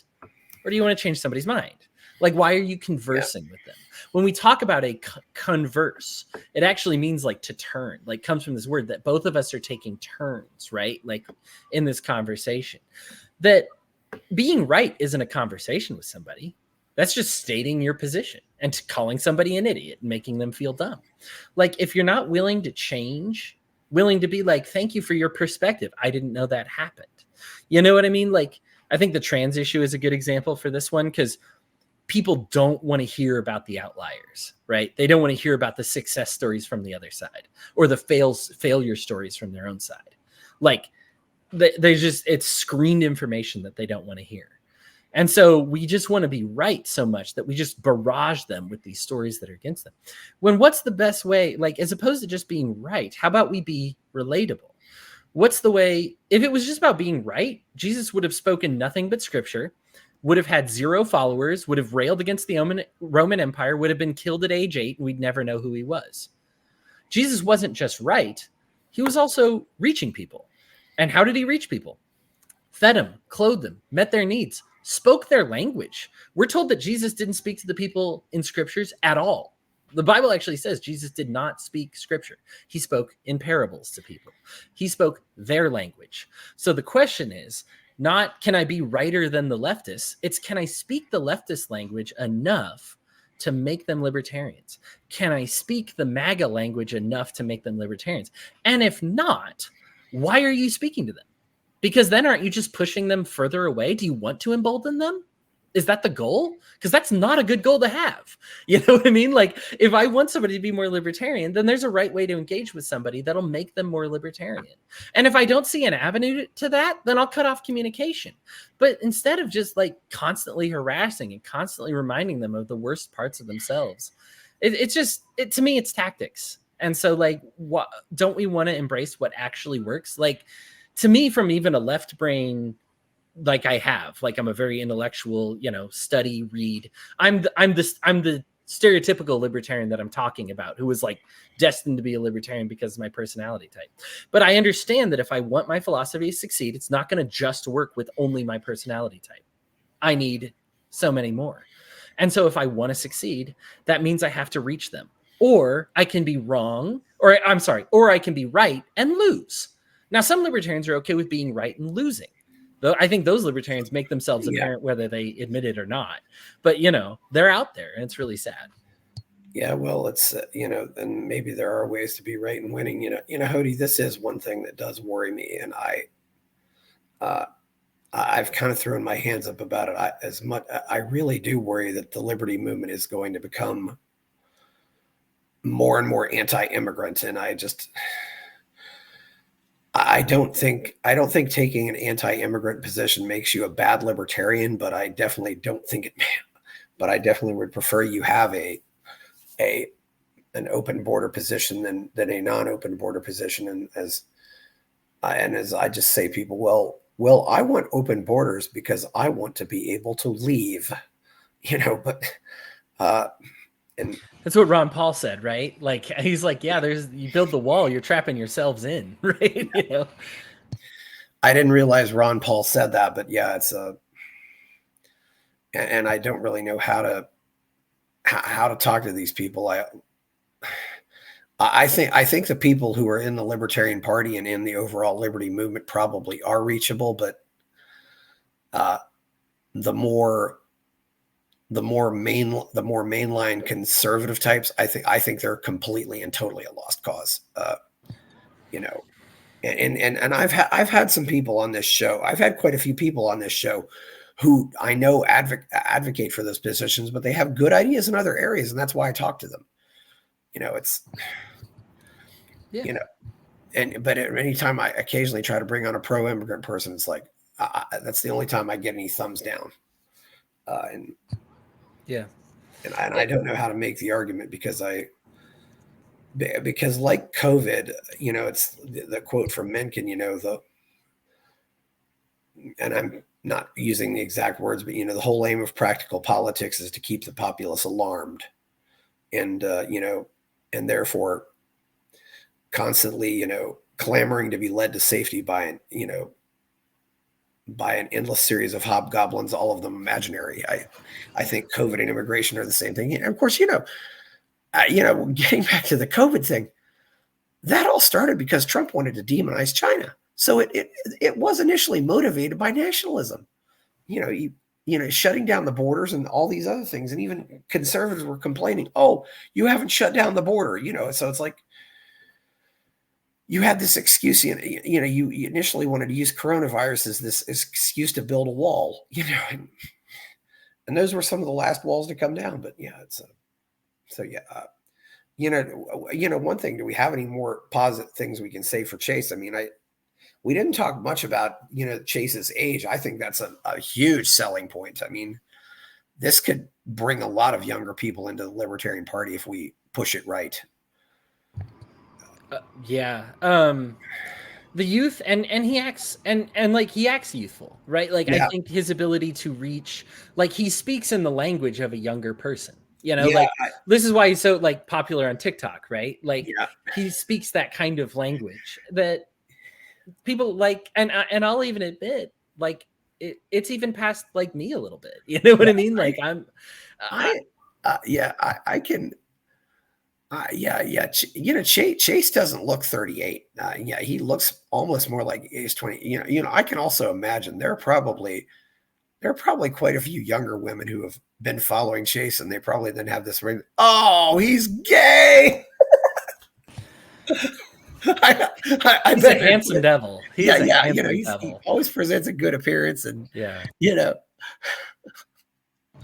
at least thought they might have had a chance, but it's like. No, the youth experience is good. I think, you know, with most presidential campaigns, I think we look in hindsight a lot and kind of go, okay, what should we have pushed harder? It wouldn't surprise me at all to say that we should have pushed Chase's age harder, right? To just be like, this is because I remember my mom with the Gary Johnson campaign. Like she was like, man, they really should have pushed that. He was a two-time, like these were two-time governors. Like they actually had more experience than the people they were going up against. You know what I mean? Like a political experience. That's unbelievable. And because to me, like reaching people as libertarians, people vote for security almost all the time. Like you look at history and whatever the secure vote is, they almost always take it. Right. And like, that's a tremendous sense of security you get to say, hey, these two governors governed states before, they know what they're doing. Right? Like we should have gone harder on that. And instead, like we kind of got like, and I'm not against everything that we did. Obviously, I don't want to rag on our most successful campaign, right? Like I'll take a 5%, right? Like we would be lucky to get 5% this time, you know, like we're hoping for those days when we can get back to that. So I don't want to rag on it too much, but I think it's okay to look at hindsight and say, what did we do wrong? You know, if we don't do that for the Joe Jorgensen campaign, then we have no hope of moving forward. You know, we might as well, as Trump says, like take our 3% and just go home. You know, like we might as well review and say, hey, here's what we could have done better. I know for me, the team for Chase has taken a little time to come together. He's just starting to kind of present more like aggressive tweets, but I'm like, man, let's go on offense. Like, I think we have spent so much time trying to make libertarians that are not excited about Chase excited, and we're not going to get them. Like at this point, they'd rather vote for Kennedy or Trump. And if you're closer to Trump or Kennedy than to Chase, I'm not going to get your vote, right? Like you look at the political chart and like Chase is all the way at the top middle, right? Like of the freedom guy. And like everybody else is down below the authoritarian line. Like there's nobody even in the top half. So if you're closer to somebody else than Chase, we weren't going to get you anyway. But there's a bunch of people in that Chase circle that just don't feel reached, haven't been reached, and haven't been voting, and haven't and aren't excited, and aren't going to vote for Trump, and aren't going to vote for Biden. So like capitalize on that youth. Like let him. Like there are a lot of young people, and I want to stress this as well. There's actually a lot of right wing young people as well, comparatively to past years, that Chase can also capitalize on. Yeah. Like take advantage of all of it. Like this, a lot of times when people say I'm courting the younger vote, they just mean they're going left wing. But the youth have their own issues that aren't just, and ways that they want to speak that don't have anything to do with politics, left or right. Yeah. Like the youth have issues that they want to see addressed it doesn't matter if it's left or right wing. And I'd like that to be the libertarian wing. That can create a new template. Like you said, even if we only get what, Harry Brown, right, was our most successful as far as creating like new memberships, and wasn't it? I really, it's hard to say really, because I don't like a lot of those numbers aren't accurate, unfortunately. They fluctuate big time, right? Well, Hodey, there was also a practice of, for example, if you gave $100 to the Harry Brown campaign, you got a membership just for that donation.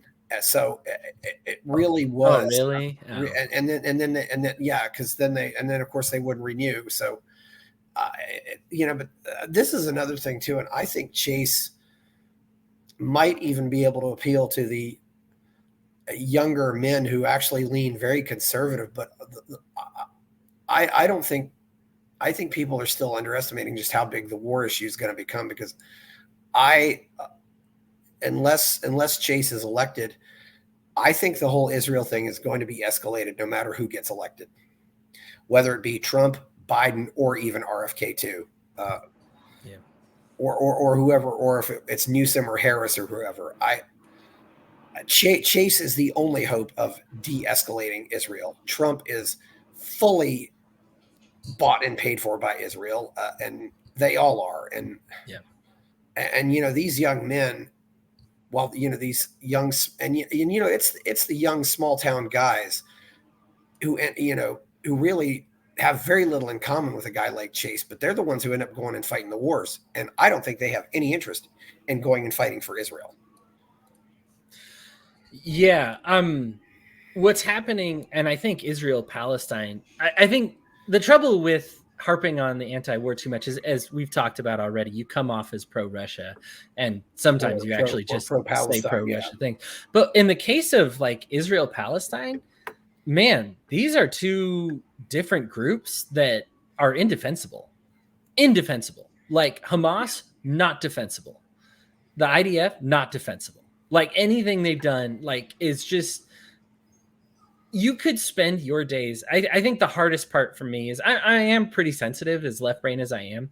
I have a tough time because I value information. And so when I have to go through news stories where you just see like bodies of children, right? Like it's a hard thing to do on like a, to every day, right? Like something new every day over there. The fact that like they're like the death count in Palestine like exceeded what happened in Ukraine like in like a month, should put it in perspective for people. And then like on the flip side, like the fact that these people like killed a bunch of concert goers, kidnapped a bunch of them, literally raped them to impregnate them to try and like dilute their bloodlines like before giving back the prisoners. Like this is like it's inhuman, right? And like no human being can look at this and just be like, well, that's how it goes, right? Like we want somebody who's just like, these people don't deserve our weapons, like. And Chase, I think he like, he was big. Anti-war to the core was like his thing like 2 years ago or whatever, and it's just as relevant now. He still said that, yeah. Anti-war to the core is absolutely the way we want it. We want him to be. And I think that that's a big winner, because I think that that's something that can transcend.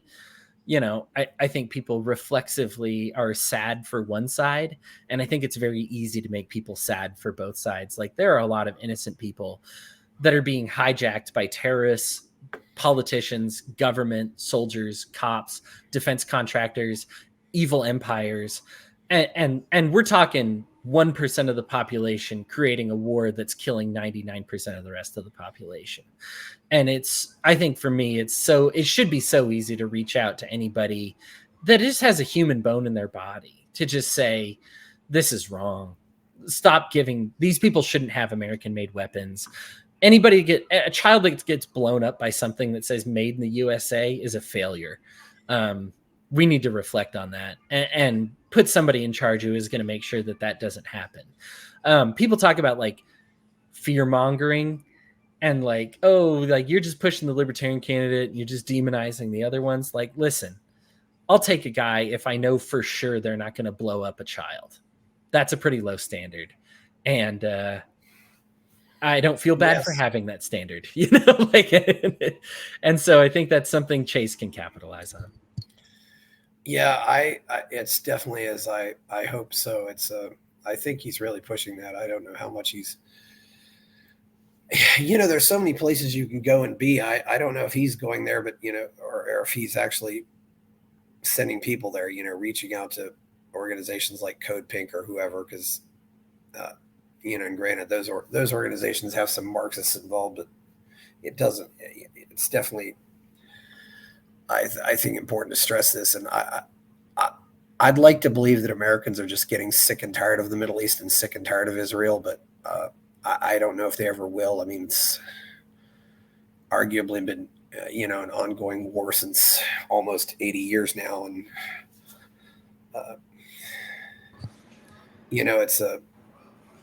I don't know if he's talking, to veterans groups or people like that. That's kind of unfortunate too. I don't know if he's tried to build any bridges to some of the veterans, in the Libertarian Party, people like Joshua Smith and Shane Hazel, for example. But yeah, that's definitely one area, the only thing that could turn me off at Chase is if he does something that I don't think is if he makes any dumb moves. And he had to be at the New Hampshire office to fill out the paperwork for ballot access there on the same day that Tim Pool wanted to have him on the culture war. Yeah. I do think I think it's ultimately more important to go to the office and get your ballot access paperwork, and you can't really move that meeting. But I don't know what the communication was, but I do think that is a missed opportunity. And I think going on Tim Pool, anything with Tim Pool would have been a good move. But if it doesn't work out, it doesn't work. Sometimes the logistics just don't work out, Yeah, I'm. I wouldn't show up to Tim Pool. I mean, this is another guy who again shared a lie about Chase and then didn't retract it, and then I just like a year prior didn't have Chase on his show, was like, oh, I'm interviewing all the libertarians, and Chase was like, I registered, and the Libertarian Redhead's like, well, I just find you rude, so you don't get to come on the show. And I love the fact that Chase was like, well, now that I'm in high demand, no thanks to you, right? Like back, and when somebody's willing to lie about you in order to make you look bad, and they've already like rejected you, for me, well, I get where you're coming from, because I do think it's an opportunity. You're not going to reach Tim. Like I said, this is a person willing to lie about you in order to make you look bad. He's a bad actor, whatever, right? Like, toss him out. But I do want to reach his audience, right? Yeah. If I can. The trouble is it's the reason. Okay, so I say this coming from a debate past, and this is how I got through college, right? Why does the home team basically never lose a debate?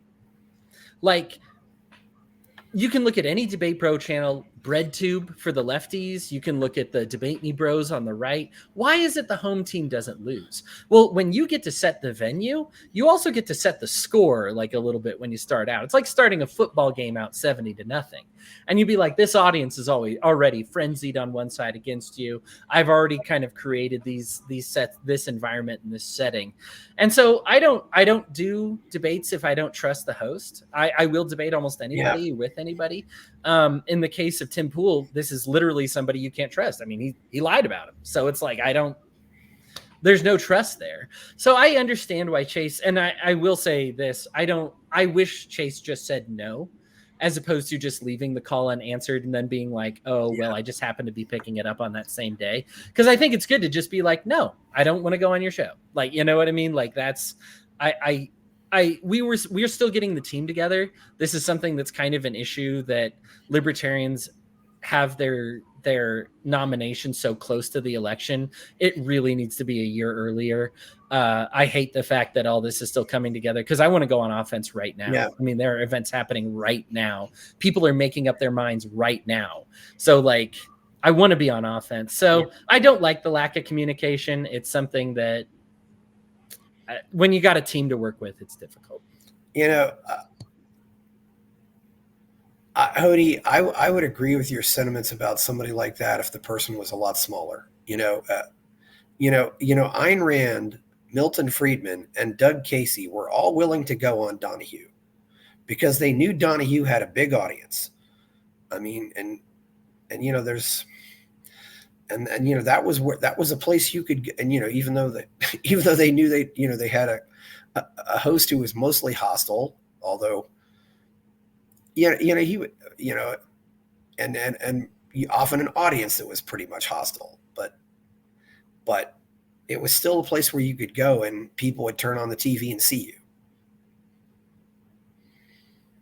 Yeah. This is a guy in Tim Pool that does have a dedicated, loyal group of followers.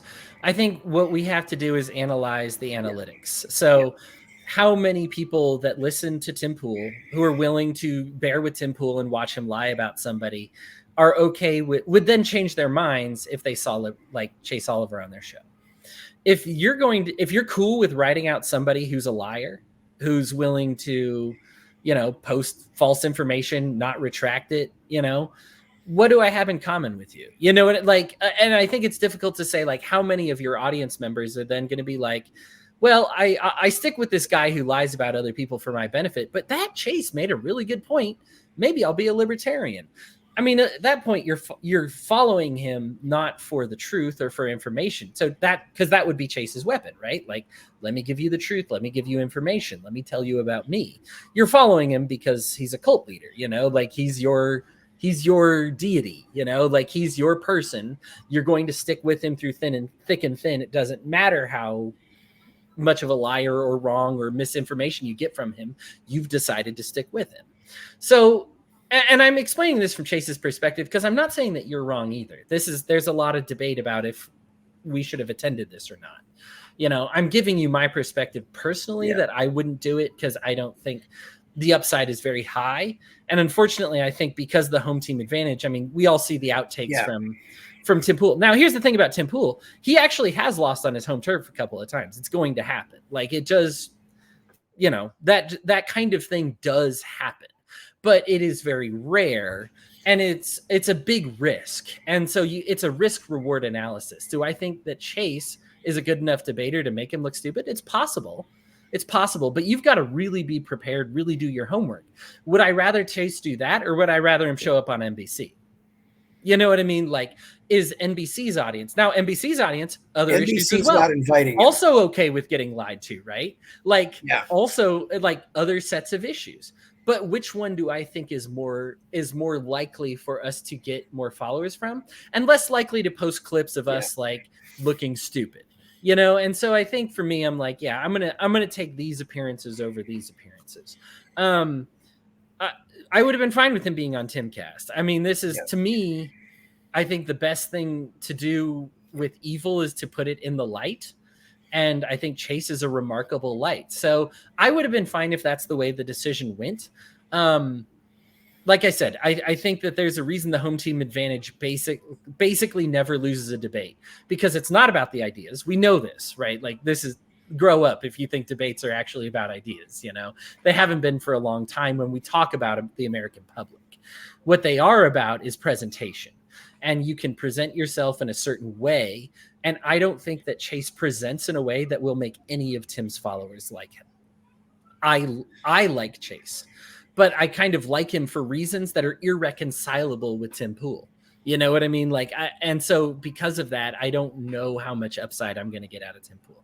It's a tough one. I'm fine to agree to disagree. Yeah. I see both sides on this one. Well, you're at least willing to see my side. That's and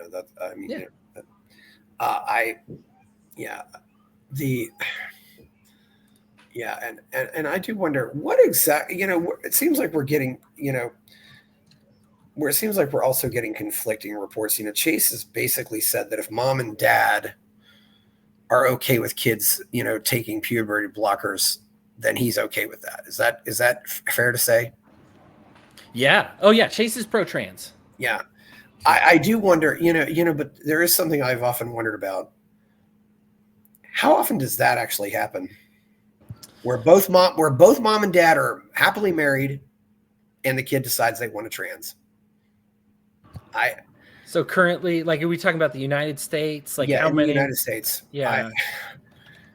This is something the trans issue has made me realize, Hodey, is that when parents are divorced, the state is immediately a de facto parent. Whether it be social workers or judges in family courts.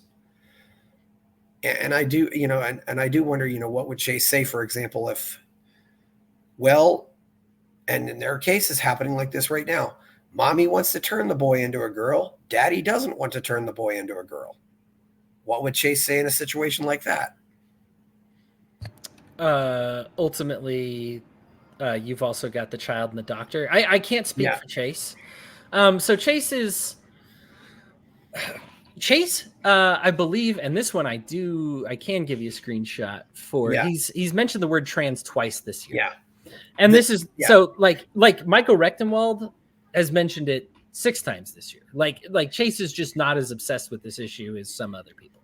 Like he's I think but and I think reasonably so, because it, as you mentioned, it's not a lot of people.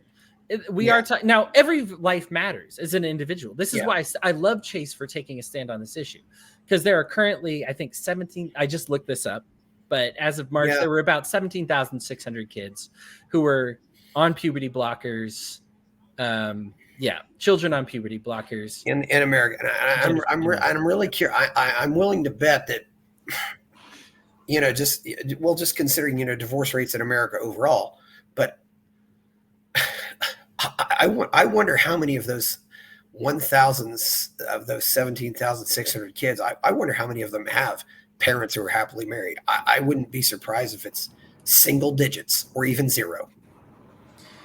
I mean, we have videos of couples being like, "Hey, here's my son. It's my daughter now." Together. I just saw actually a gender reveal party with somebody who transitioned, and and they're like, "It's my daughter," right? But as I said, in intact marriages, I'm not saying they don't. I'm saying intact marriages where mom and dad are happily married. Right, and in this video that I'm talking about, the mom and the dad are both there, married, and being like, "It's our daughter, yay!" It's it's one of those that I think there's so many issues, right? And there's so many factors here. Here's what it's going to come down to for me when I do any messaging for Chase. It's get the government out of it first, because the government laws, currently the anti-trans laws that are on the books, would also prevent intersex people from getting treatment, people with swires from getting treatment. Ultimately, over 2% of the population is being affected by anti-trans legislation. Yeah. Okay. So when we know that, when we're dealing with like 17,600 kids, I mean, you were dealing with a fraction of a percent. Yeah. And you're saying if you get politics involved, you're willing to take 2% of the population and make them collateral damage so that you can target trans kids, right? Like, so that you can prevent them from getting any care.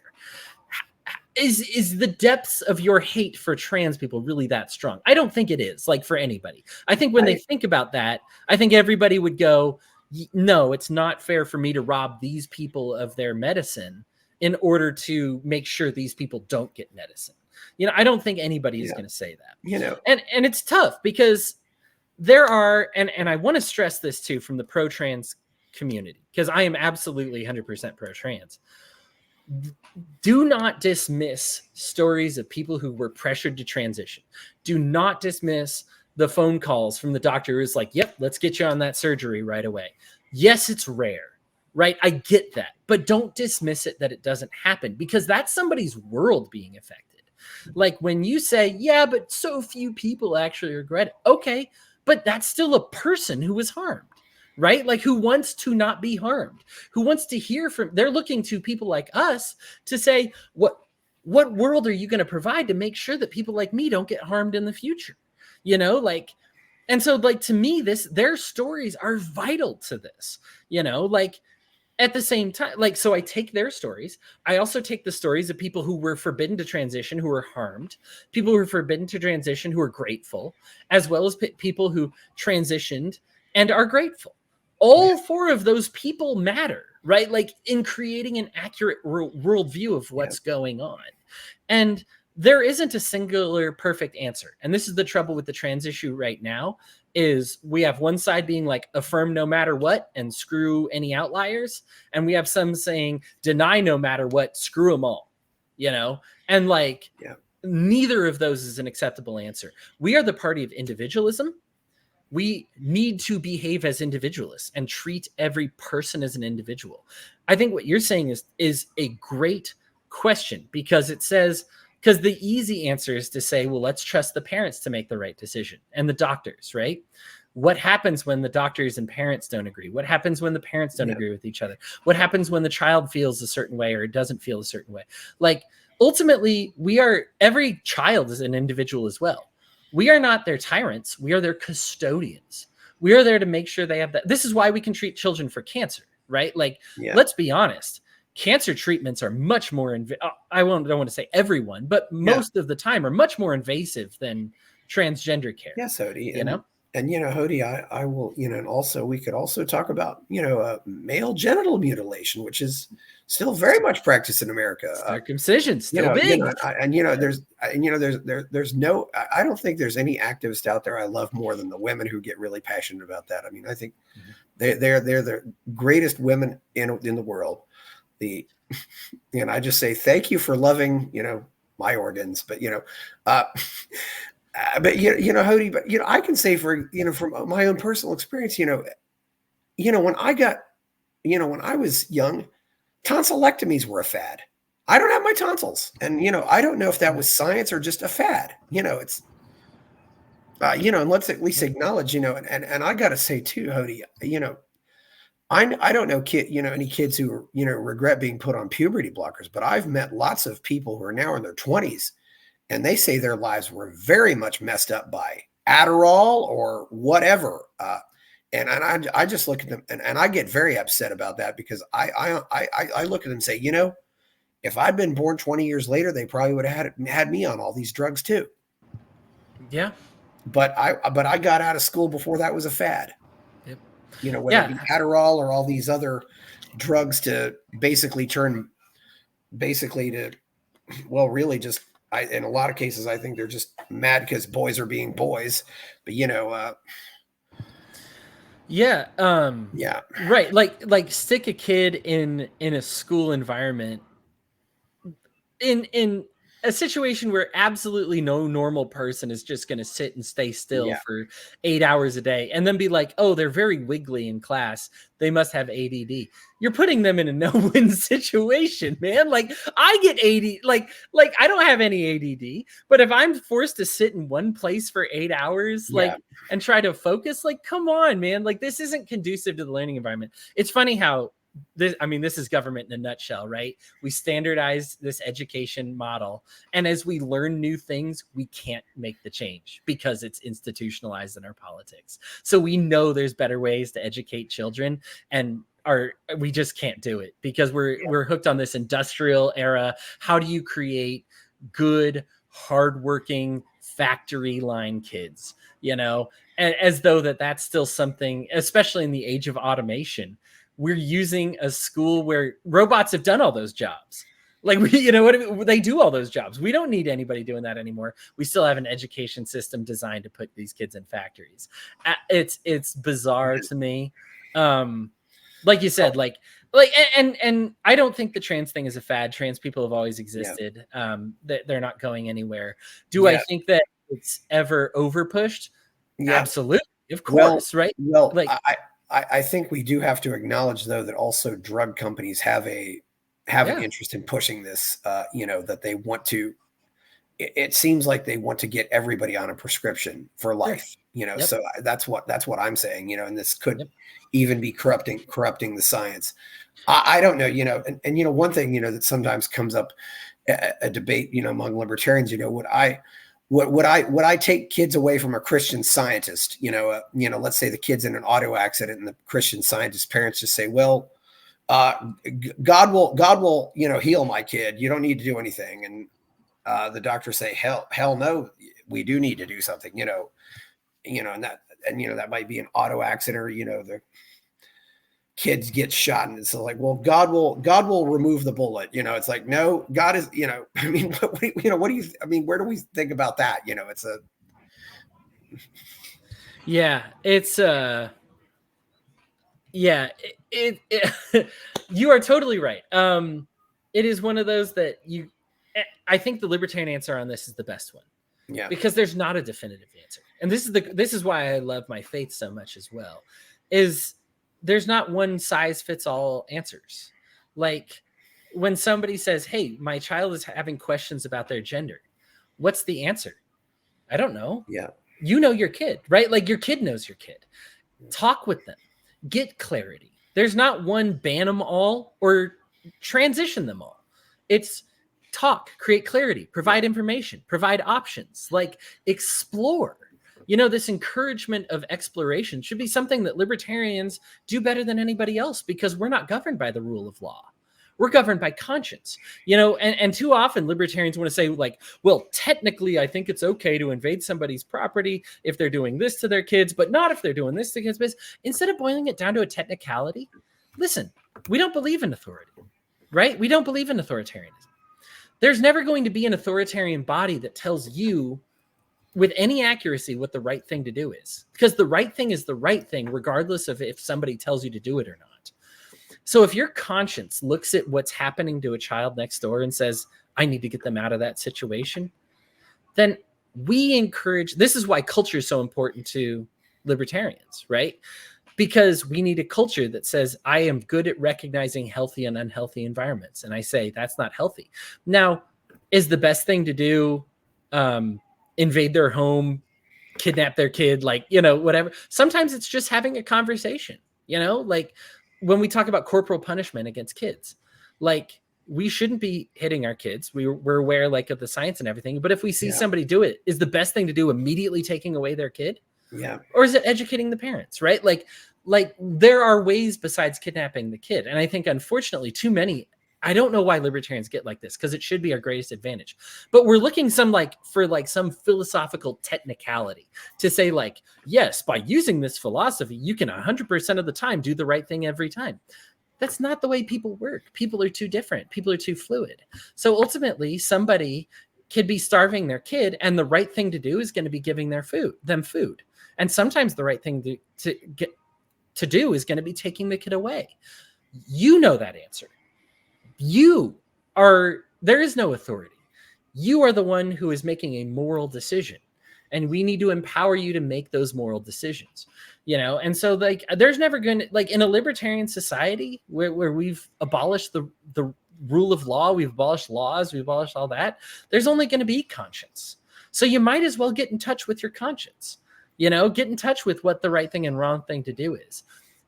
have compassion to for people that are in situations that you might not understand very well. You know, if you don't know what's going on at the border, go there, look, talk to people, talk to somebody who's been robbed by immigrants, talk to an immigrant who's been robbed by authorities, talk to everybody, get a complete view of information. What's the right thing to do? There's not one right thing or wrong thing to do with every person that's going to work collectively for every single person. That's why we need to treat people as individuals. There's no getting around treating people as individuals. And that is going to be the way we change the world. And that is absolutely the message the Libertarian Party should be pushing, because it's how we get everybody on our side, is because we say, I want to do the right thing every time. You guys want to have a blanket prescription, mandates, lockdowns, increase the debt, print more money, do whatever. You guys have this stock answer that's right for everybody in government. We don't believe that people are machines. We believe that people are individuals. The right thing to do for people is going to change person to person. Treat everybody like cows and you're going to get a society full of cows. Treat everybody like people and you're going to get a society full of wonderful people. And that's kind of the world that I would rather live in. And I think it's a society that libertarians should be pushing for. Yeah, you have to look at people as individuals at the same time. It's hard because we have 8 billion of them on this planet, and we do have to put them into categories. But yeah, but ultimately that's how it does work out. This has been, I can't think of anything else. You never found any of those tweets or anything? No, I sent you a picture on the messenger. So I guess, and this is my mistake here. Chase. You sent me a picture on Facebook Messenger. Facebook Messenger. Yeah. I shut that down. It's okay. You're probably right to do it. So the issue is he created his new account July of 2020 and his old account is deleted. So I'm going to have to get in the Wayback Machine, which I am not great at using. Yeah, because the old account was, unfortunately, as you know, being abused by people. Yeah. So I'd have to see that as far as like when we talk about spring of 2020, since this is when the account first kind of came to fruition. So that's kind of disappointing, because actually I liked having access to his old account because he became a libertarian. Like, I like that even in his Obama years, he was still very anti-war and very disappointed with Obama. So like, I don't know. I like seeing people's complete liberty journey, because I think too often we treat it as a full conversion all at once, when in reality, we're all just becoming more libertarian by the day. Yeah. You know, I'm more libertarian than I was last year. Do I want to condemn or throw out who I was last year? No, it's important that people see where I am on the journey, you know? Yeah. Yeah. But to get back to the topic of immigrants, I think we can show this. Oh, I love immigrants. I was reminding of this video of the immigrant in Paris from Mali who climbed the building to save that baby.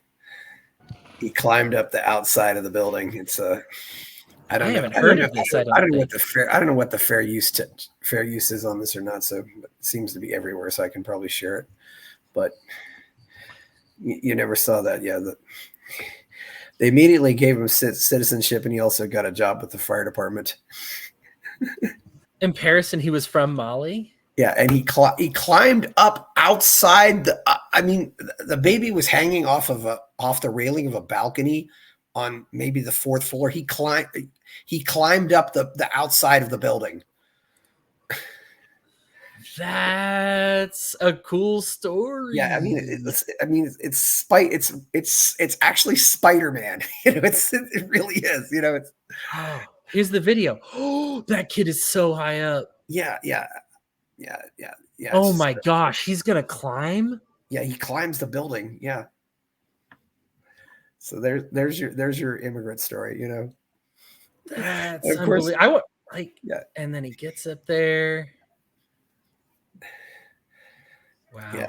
Yeah. No, good for him. That's a cool story, man. Yeah, wow.